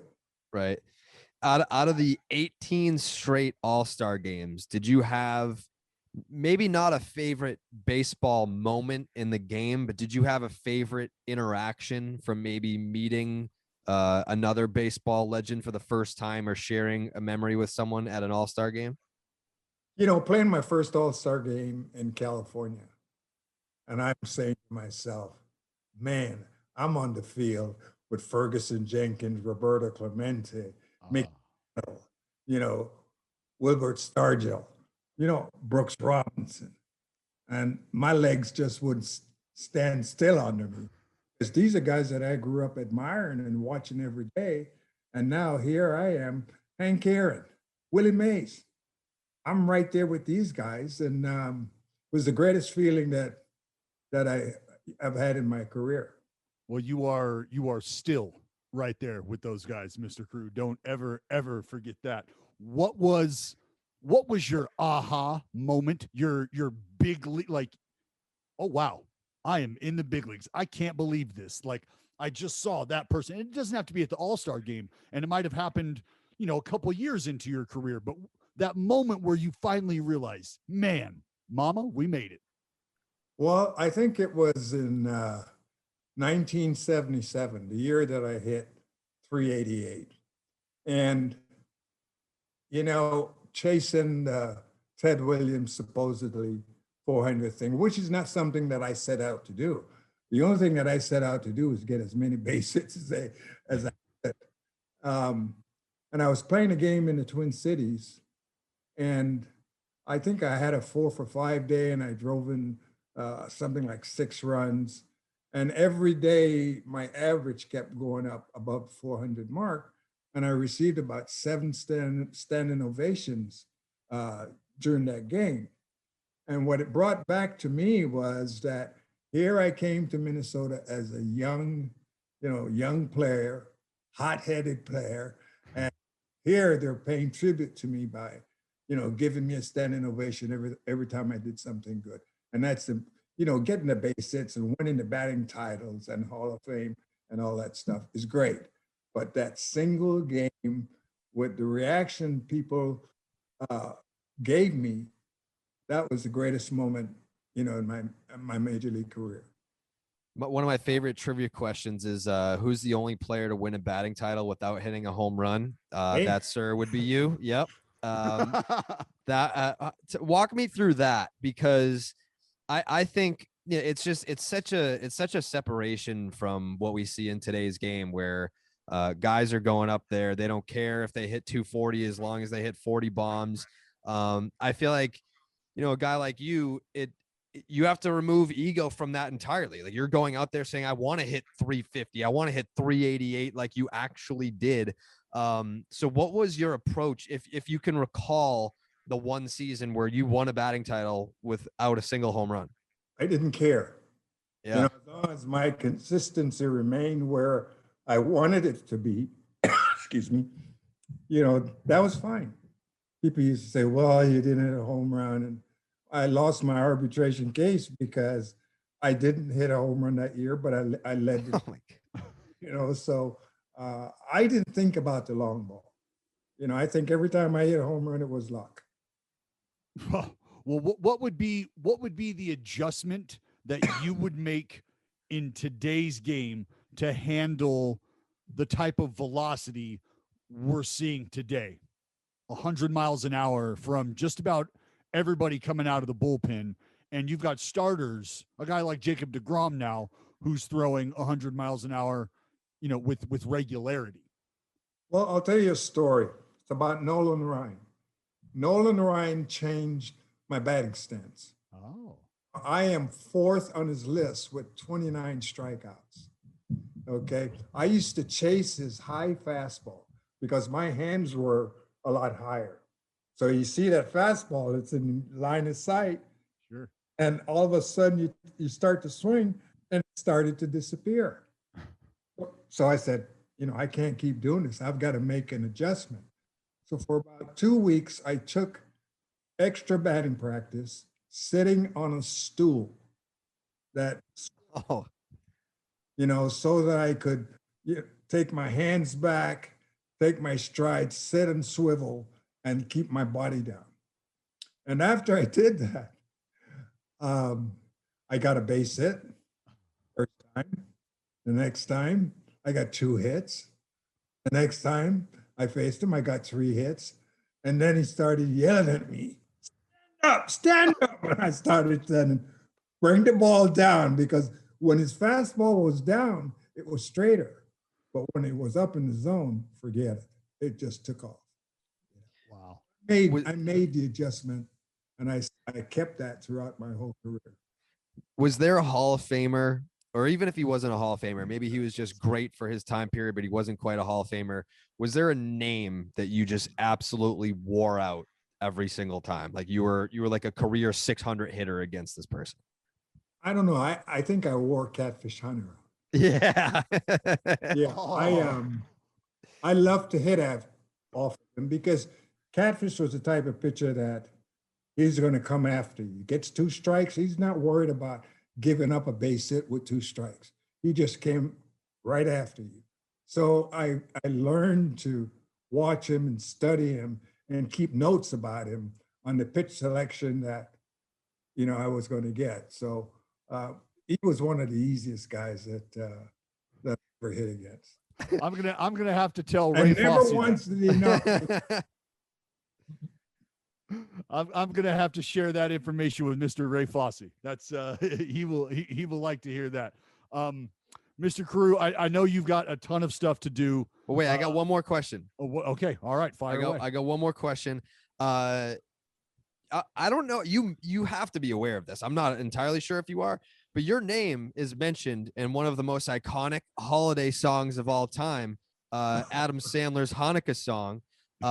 First of all, you know this, right? Yes. Yeah. Okay. What was your reaction when you first heard your name in that song? And is it something that is played in your household during the holiday season? Well, at the time I was married to a Jewish girl. Yeah. 30 years.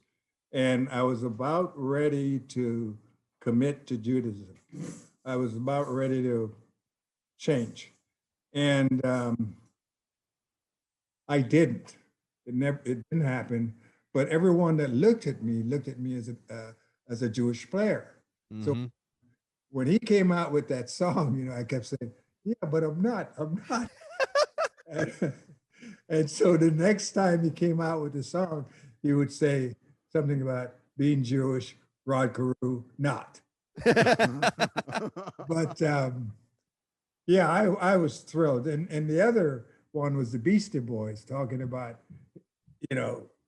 getting base hits like Rod Carew. Rod Carew. Yeah. Yep. Yeah. That to me was an honor too, and they invited me to go on the show Saturday Night Live when they were appearing, but I was headed out someplace, so I couldn't make it. Oh man, Rod Carew on Saturday Night Live would have been epic. That's unbelievable. Epic.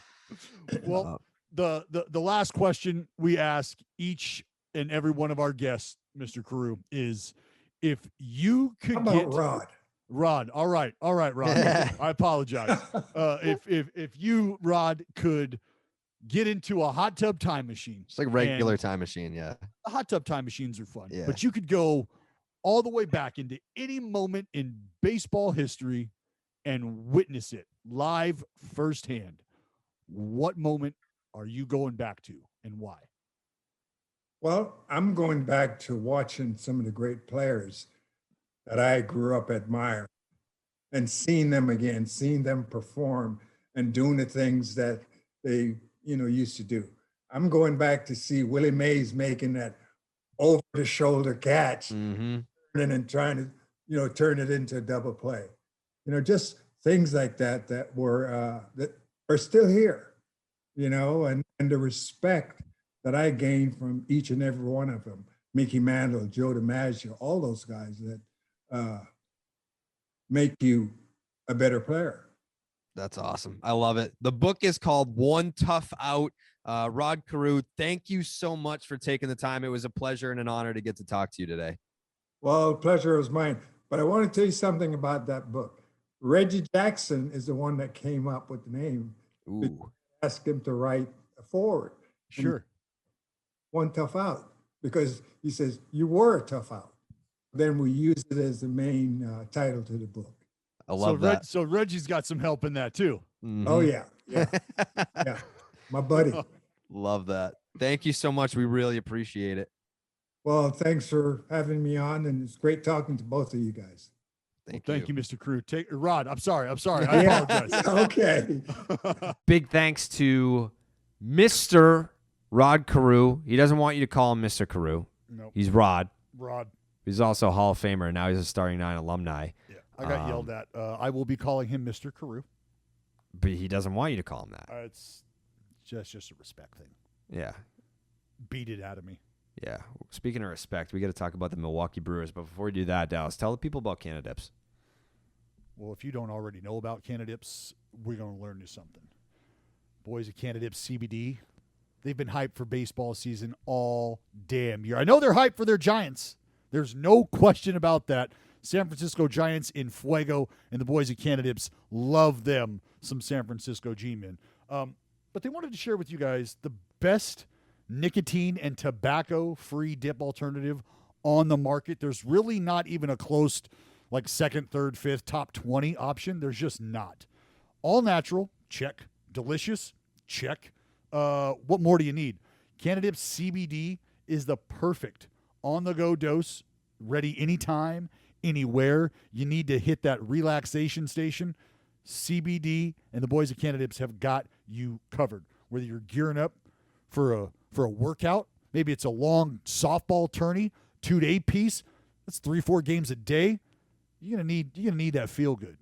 And the Canadips CBD boys have got you covered. Toss in a couple of lippers, a couple of rally lippers, little pouches. Dip into life, baby. You can dip into relaxation. You can dip into recovery mode while you're still out there kicking ass on the golf course, softball diamond. Doesn't matter where it's going down. Where it's going down, though, is at CanadipsCBD.com. You're going to use promo code RALLYLIPPERS, RALLY, Lippers, LIPPERS. That's going to get you 20% off the entire site. 20% off. Again, it's not just another CBD product. It's not a drink. It's not a, hey, just come try. No, the shit works. And you will be better for it. Your body will be in a better position after than it was before. Not many products offer you that. And the Humboldt County heroes that I'm dabbling with, they've been working round the clock to develop this product. Honestly, since 2016. And they developed a highly bioavailable, fast-acting product, absorbs right through the mouth. Throw the lipper in, couple of suckles on that bad boy, and the juice is flowing. Remember, we're not spitting this out. No. You're taking it in. Imagine that. It's good for you. So what do? You don't spit it. You don't get rid of it. Swallow that shit. Gut it. All of it. You're going to feel like you're fucking 15 again. Woo, bouncing around. It's going to be awesome. Don't let the fancy can or the clean branding fool you, because I know the shit looks cool. This is highly effective. Highly, highly effective. That's what you're looking for, right? The alternative to traditional tobacco products. Got you covered. As well as a great way to get an edge on the competition or just unwind, whatever it is you want to do. So go to CanadipsCBD.com. Use the promo code RALLYLIPPERS. Again, 20% off the entire site. They got, what flavors you like? They got everything you need. Everything you need. They've also got some Humboldt collection flavors or your favorite strains. You like that? Get into it. CanadipsCBD.com. It's time, Dallas. 4. It's time to talk about my Milwaukee Brewers. This team, I know that you didn't want to buy in. I know that you wanted to jump on that Cardinal bandwagon even though you're a Pirates fan, which I thought was beneath you, but it is what it is. The Milwaukee Brewers have the best record in baseball since May 22nd. We've won 12 out of 15. We just swept the D-backs. I know that, they're obviously a very tough team this year. I know that you guys just had to overcome that daunting task of having to beat them in baseball games. But the Milwaukee Brewers are a team that features a three-headed monster unlike anything that you've ever seen in your life. Right now, Brandon Woodruff, Corbin Burns, Freddie Peralta, on the season, not even just like for a stretch of games. These three individuals on the year, Dallas, they combined for a 1.85 ERA, a K9 of 12.55. They have struck out 278 batters in 199 and 1/3 innings so far this year. That is disgusting to go along with a 13-7 record. I mean, whatever. But that's 34 games, 33 starts between these three individuals. Burns and Woodruff have sub-twos. I mean, Corbin Burns struck out a career high 13 batters on Sunday, and dating back to the start of last year, he has tied Shane Bieber for the second best strikeouts per nine in baseball since the start of last year, second to only Jacob deGrom. You punch out 58 people without walking somebody, that's what happens. It's pretty good. What I found interesting about Corbin Burns, though, so Brandon Woodruff has a 1.42 ERA and a 2.24 FIP. Mm-hmm. Corbin Burns has a 1.97 ERA. Mm-hmm. Guess what his FIP is? 1.64. 1.02. Oh, damn, son. Yeah. Yeah, he's doing work right now. He's controlling the controllables. Yeah, it'd be nice to get some more innings out of Freddie Peralta. I feel like that's a dude that, I mean, like if you're the short stack in this rotation with a 2.25, you're in a pretty good rotation. But he's averaging like 5 1/3 innings per start this year. But Brandon Woodruff, 10 quality starts out of 12. Corbin Burns, 7 out of 10. Freddie, 6 out of 11. And these are just, I would not want to run into the Brewers in the postseason because of those three individuals. But now Christian Yelich is back. He's hitting homers again. On Sunday, he almost hit, I think it would have been 3 homers in 4 games for him. He just missed it up against the wall. The Brew Crew is back, baby. First place after winning their 4th straight, sweeping the D-backs.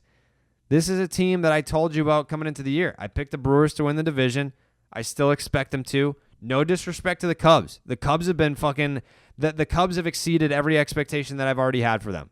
Like, I thought that it's like, you trade Yu Darvish. It's like, all right, you trade Yu Darvish. That's a punt year. Nope. They have not punted on this season whatsoever. I just want to make sure that we're talking about how great the Brewers are right now, coming off a sweep of the worst team in baseball. So I'm glad that you said that, because there was some other internet troll that said the same exact thing, and I was like, well, yeah, they just swept the D-backs, but they have the best record in baseball since May 22nd. Like, we're not talking about one series. You picked a date.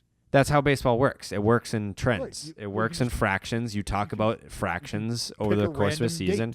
You pick a random date. Yeah, let's pick opening day. Since opening day, they have the best record in the NL Central. Since opening day? Mm-hmm. No, I mean, I understand what you're doing there, but it's not how that works. It is. What about what I just said is factually incorrect. They have the best record in the division since opening day, the whole season. They're in first place. That's just a moronic statement. Like, who would ever argue against? Like, there's no argument to be had against that, Jared. So how is it moronic if it's factual? Because why would you say that? That's like waking up and go, "Hey, just want to let you know, water wet today." Oh, fuck, man! What is your point? What is your point? You just said that it's not a big deal because they swept the D-back. You pick an arbitrary date. That's like the whole season. The whole season. They have the best record in the division since opening day. They're the best team in the division. As of right now, 4 days ago, they were not. Okay, but you just said that one 4 weekend days was ago, they not were enough not. sample size. So But I said, you're all right, they have saying the it best like record you're in saying like baseball they've been since in May first place the 22nd. entire Oh, fucking that's an season? arbitrary date. All right, No, so then for the whole season, they have the best record. Where do you want me to draw the line? Jared, you understand exactly what I'm saying. You know I don't. exactly what I'm saying. Well, then I'm They're in I don't first know what to place. tell you that. Correct. If I say that they swept the D-backs and you're like, oh, well, it's just the D-backs. They're not that good. It's like, well, Let me they're in ask you first this, place. Jared. Is it possible for a team to have the best record since X date and not be in first place? Yes, but they are. Okay. All right. That's all. That's it. That's the clarifier. But that doesn't even make any sense. Like, we're just talking about how they're playing the really good baseball over the X amount of span of games. Correct. Right. And all I said was I made fun of you because this is something you do. You will just pick a random date. But that's how it works. Like, that's how you're supposed to look at baseball. Right. I'm giving you shit right now for doing that. Do you understand that? Like, oh, weird. Like I could take a game that the A's hit the most home runs in a game, like the 6 home runs, and nobody else hit 6 home runs that day. Since June 5th, the A's lead all of baseball in home runs. But that was why? Well, 2 'cause days they hit ago. 5, and then nobody else hit any. It's like, oh, okay. But Well, that's let's say that's not what just happened. no, that's me picking an arbitrary date to But shine that's a 2 light days on ago. success. We're talking right. about- May 22nd. Okay. We're Jared. talking about 2 weeks. Right. Okay, 2 weeks. So you're the best team over 2 weeks. Right. 2 weeks. But they're also in Okay. first place for the whole year. And right that now. happened over the last 4 days playing the team that they just played. They haven't been in first place the whole year. They've been in and out of first place. That is not in first place the whole year, which shoots a giant fucking hole in what you're trying to defend, which I can't possibly wrap my head around. You're correct. Do you understand what I'm saying? Listen to the words. You're correct in stating that they've had the success that they've had since March 22nd. Nobody's debating that. Nobody at all. What I'm telling you is that wasn't the case. They weren't the best team in their division yesterday, the day before. Like, that happened over the last 4 days where they overcome the Diamondbacks to accumulate 4 wins, which gives them the lead in that division. That's like you just pick, May 22nd or March 22nd, May 22nd, whatever. Yes, you're right. Yeah, but you can't win one weekend series and just catapult to first place if you're not already a good team. Like, you have to play the whole No one's season. debating about a good team. Now you're bringing other stuff into So it. I don't know what you're nitpicking here. The Brewers are in first I place. made fun of you for picking an arbitrary number. Like, you picked a date that would allow the Brewers That's to how be the best baseball team. analysis works. No, Jared, that's how your analysis works, and that's what a lot of guys do. Yes, that's how you can absolutely do that in baseball. Like, oh, well, how's he been since June 1st? Let's take a look. Well, you're talking about your Milwaukee Brewers, right? Yeah. So let's pick a date where we can make them, since then, the best team in baseball. Yeah. No problem with that. No problem with that whatsoever. All I did was let you know that you were doing that. That's it. I know I'm doing that. I look and at I'm making I look fun at of you for all that. teams, all players in And I made fractions. fun of you for that. That's all. I just gave you I a don't little get what rib. there is to make fun of. Like, when you Because play you 100 do it all the time. That's how And that's you your evaluate baseball. No, it's you can- 162 games. You can't just be like, all right, it's June 7th, so this guy's hitting Do this you guy's hitting understand that I'm 280 applying it on to the your whole year. conversation But it's like, if he's specifically, hitting fucking 480 over the last 3 weeks, that's noteworthy. dude? Just go on, man. That's how you look at baseball. The season's too long. There's too many games to not look at it in fractions. You're absolutely correct, man. And I've said that since the very beginning. So that I don't understand what there is to make fun of when you look at it in fractions. You do that. Jared, I don't even know what fucking time it is, dude. I'm making fun of you for doing it at 10:27 on June 7th regarding the NL team that you've adopted and like to highlight. Yes. That's it. Like, oh, wow, really? Since the 22nd, they've been the best team. Oh, that's like, oh, weird, funny that Jared's doing that for the Brewers right now. Like, you do that all the time. That's what we do when we think about a guy being hot, right? Like, Yeah, okay, it's the he's same been thing. hot for like the last 2 weeks or whatever. Right. but this is your team Yes. that you've adopted and that you were giving me shit about when you opened up this conversation. Oh, the Brewers, not the Cardinals, and you jumped on that bandwagon, which I don't understand, blah, blah, blah. So you were ribbing a little there early on to start, and then I just did it back when I was like, oh, great, you're going to pick an arbitrary date to tell us how good the Milwaukee Brewers are since then. Cool, I'm all ears. That's all that was. And you were like, well, that's how you analyze baseball. That's how you... Yeah, no, I know. I'm just making fun of you for doing it. That's all. And you got a little fired up about it. Or in first place. It's I know it's cute. Let's just keep going. You think you just swept the worst team in baseball to get you to the point where you are. It took you beating the worst team in baseball 4 days in a row for you to be able to create your arbitrary date and drop the stat that you just did. That's what I was making fun of you for. Yeah, well, the Cardinals aren't going to win the division. Jesus Christ, guy. Well, they're not. Oh, we don't know that. I know that. I don't know. When the Cardinals, they don't play today. I can't wait to fire off Nobody plays today. Since June 8th, the Cardinals are on pace to not lose a ball game for the rest of the fucking season. The NL Central is all theirs. It's not.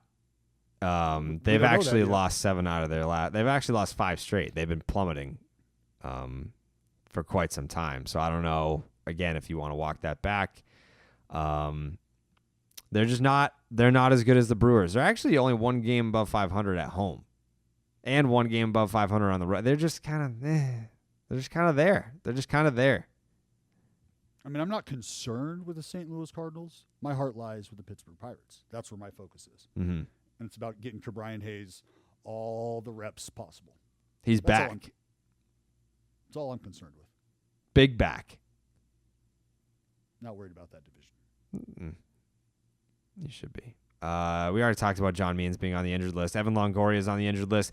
How much do you think that'll have an effect on the San Francisco Giants that you think won't sniff the playoffs but have the best record in baseball? I think that we will see just how big of an impact that has over the next 4 weeks. Oh, wow. Great answer, Dallas. No, remember what I told you. The reason that I felt that they weren't going to sniff the playoffs is because I understand how veteran stewardship can work. And when it's the guys that you've had question marks around the past few years that are answering those questions, it's very easy to get excited about the questions that are getting answered. But you can't move past why there was question marks before this moment. Age, production, health decline. Well, now here we are. One of the guys who's been an integral part of what they've been doing was a guy who had question marks around him and is now a guy who finds himself on the shelf for 2 months, possibly, with a shoulder sprain. So that's one guy that you're taking out of that equation now. And we're going to see, and that's what I mean by we're going to see, because who's going to slot in for him? What happens there? And was Longoria's presence something that other guys in the lineup were benefiting from? Because once you take that away, you want to be able to say, yeah, it's going to be great. We're not going to have any issues. Next man up. Well, we're going to find out. And I do think that this has an impact on how things – because I know you lose a guy in a lineup who's swinging the bat well, that impacts the guy in front of him. That impacts the guy behind him. And so now you need the guy that you're slotting in to carry the load. But does that guy pump any fear into the opposing pitcher? Or is he the guy that they just go after and they move around the other guys? So it's not just one dude hurt on the best team in baseball right now and everything's going to be fine. They're just going to hold water and be great. Love for that to be the case. We're going to see, though. We are going to see. I'm not worried about it. The Giants train keeps on rolling, and that they keep wafting that scent into their noses. That scent of October air, playoff baseball, consumes their nostrils each and every victory. Where are we at on the expectation? Pull that up. the fucking The playoffs? projection. Yeah, the playoff projection. Yeah, does that take a hit with Longo on the shelf? I'm sure it has a little bit of an impact. I don't know how much. I don't know what goes into that because obviously, like, they still think the Yankees are a good team. Right now, entering play on Monday, the San Francisco Giants have a 54.5% chance of making the playoffs. The Dodgers are first, 97.5. Padres second, 94.7. And then the Giants are 54.5% to make the playoffs. Better than a coin flip today. Even with the guy who leads the team in batting average on the shelf. They have a 1.3% chance to win the World Series. Strong. Very strong. Yeah, what's Longo's hitting 280, 45 knocks this season, second on the team with 30 RBIs, 9 jacks. Like, that's who you're losing. You know what's weird? The Red Sox have a better chance to make the playoffs than the Yankees do, but the Yankees have a better chance to win the World Series. What the fuck are you talking about? That makes no sense. No, The Red Sox have a 67.7% chance to make the playoffs. The Yankees have a 56.1% chance to make the playoffs. The Red Sox have a 6.1% chance to win the World Series. The Yankees have a 7.4% chance to win the World Series. They still have the best chance in the division. Tampa Bay has even worse odds. Tampa Bay has 72.4% chance to make the playoffs. Best chance in the division. What is going into that? 5.4% chance to win the World Series. So what's going into that? They have the best chance in the division to make the playoffs and the worst chance to win the World Series out of the Red Sox, Yankees, and Rays. So they have to believe, who's ever projecting this, that should the Yankees match up with either the Rays or the Red Sox, well, that's a done deal, is what they're thinking. Yeah, I don't get that at all. That legitimately makes no sense at this point in time. Nope. Can't be trusted. Cannot be trusted. So sorry, Giants fans, that 54% projected playoff, as much as I want you guys to feel like you're going to be there with what we just kind of discovered with projections for the Red Sox and the Yankees postseason, like, I feel like these projection numbers are, I don't know, questions. Can't be trusted. Marks. I also just if the Giants make the playoffs this year, I will buy like a T-shirt. I will buy the whatever their fucking slogan is. The 2021 postseason T-shirt for the San Francisco Giants. I'm buying one of those. I might even yeah. You're not gonna buy it. I'll buy it. Yeah, I'll buy fucking 2. By then I'll probably need an XL. You're not gonna buy it. I'm gonna. Yeah, I am. Well, I hope you're able to get that thing shipped to you from Kenya, because that's where they ship all the merchandise that they can't sell. I'm going to buy one for your grandmother. You leave my grandmother out of this. I'm going to buy a T-shirt and a hoodie for myself just in case I have to wear it somewhere. I mean, it does get chilly by the bay around October. So I've been out there. Yeah, you have been out there. I have. Not for Giants baseball, though. No, not yet. I was waiting for the postseason, which thank God it's finally here. Excuse me? What? No. Yeah. We'll see. We will see. Plug your nose. I don't want to. You ain't getting nothing. You got any final thoughts? Nothing. Just thinking about the Giants making the playoffs. That's all. Don't stress yourself. It's a long season. It is. Yeah, it is a long season. You tell me right now who the best team in the NL Central is since May 22nd. It's the Milwaukee Brewers. They're the best team in baseball. How about since May 14th? Well, I don't know. I haven't done that research. Milwaukee Brewers, they've won 12 out of the last 15. Best record in baseball. Also, Patrick Wisdom. How do we not fucking talk about this guy? 2 bombs on Sunday. He's only playing. That was his 13th game this season. He's 29 years old. He's not like a prospect that got called up. He's 29 years old. He was playing in his 13th game in the 2021 season and already had his second 2 home run game and he has already out-homered the entire Cubs team this year except for Javi Baez, Chris Bryant, and Wilson Contreras. See, it's shit like that I don't know what to make. It's like you got all these guys swinging and missing and talking about how hitting is down. And then you got guys like Patty Wise that show up and just put bat to ball with some ferocity. Mm-hmm. I enjoy watching guys show up and just like hair on fire type production. I mean, you get a chance like that. You know, you're 29 years old. You might be thinking to yourself, like, this could be my last chance. That's it. I got to go out there and fucking prove myself. He's out there doing it. Well, good for him. Great Word for to him. the wise. Word to the wise. You do love to see that. You do. Good for Patty. I do not have any final thoughts. There's nothing going on in your brain. No, I got to drive back to Oakland today.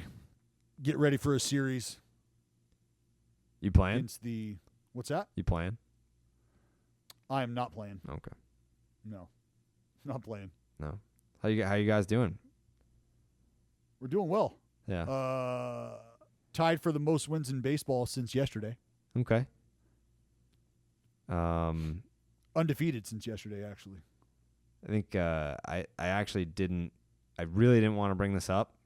Uh-huh. Because it is kind of like one of those things where it's like, oh, interesting. But it looks like entering play on Monday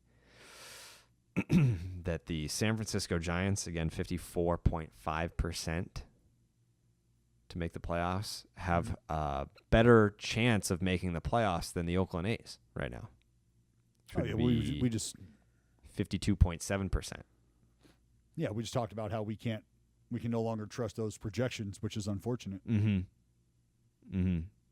Yeah, I'd love to get someone from Fangraphs on the podcast to kind of just break down like what it is that goes into a projection like that. Got to know. I want to know what the formula is. Like, you tell me. I don't fucking know. I have no idea. Like, it's crazy. It is crazy when you think about it that way, that the Giants have a better chance of making the playoffs than the A's, and you said that the Giants won't sniff the playoffs. So does that mean that the A's will definitely not sniff the playoffs? No, I can't even take this conversation any farther after we already figured out that the Right. projections are Inaccurate. haywire. Yeah. Right, like because I don't know what baseline we're working off here. Yeah. All right. Well, So- maybe we'll get someone from Fangraphs on the podcast so we can kind of break down what goes into that. So I mean, we can make the determination: are these accurate or not? As of right And- now, and- I would say I don't know. And one thing, exactly, I don't know. And one thing I could say is I know that 52 is greater than 50, and I know that 54 is greater than 50. Yep. So I know that has both teams at better than a coin flip to make the postseason. And I also know that all it takes is to get to the postseason, and once that happens, everybody's records start over again. Correct. That is I true. can say that much for what we've seen here. Yeah. I mean, I wish you guys the best of luck the rest of the way. As someone that, I'm pretty much, I've got 2 tickets to the postseason right now, maybe 3 if you want to consider the Giants a team that's kind of under my umbrella. But No, I'm feeling good. I'm feeling good. I'll feel even better once we get this projection stuff figured out. what would you do? What would you do if the A's didn't make the playoffs? Does that like take something out of it for you, or? Well, I'd probably just go on vacation earlier. Yeah. Yep. Yeah, I'd be disappointed, but the back of my baseball card has been printed long time ago. We'll see. That's it. Big week of baseball coming up for the Oakland A's. See if they can squeak in there somewhere. And we got the D-backs and the Royals, so Royals have been swinging it though. Royals are swinging it. we'll sit. We got old 3-hit Wit rolling into town. Yeah, where they put up a 9 spot in the first inning the other day. Yeah, They can bang hit. a rang, bang a rang. Yeah. Don't let the Royals get hot. They can sneak up on you. Yeah. What, taking a red eye? All right. Yeah. Look out!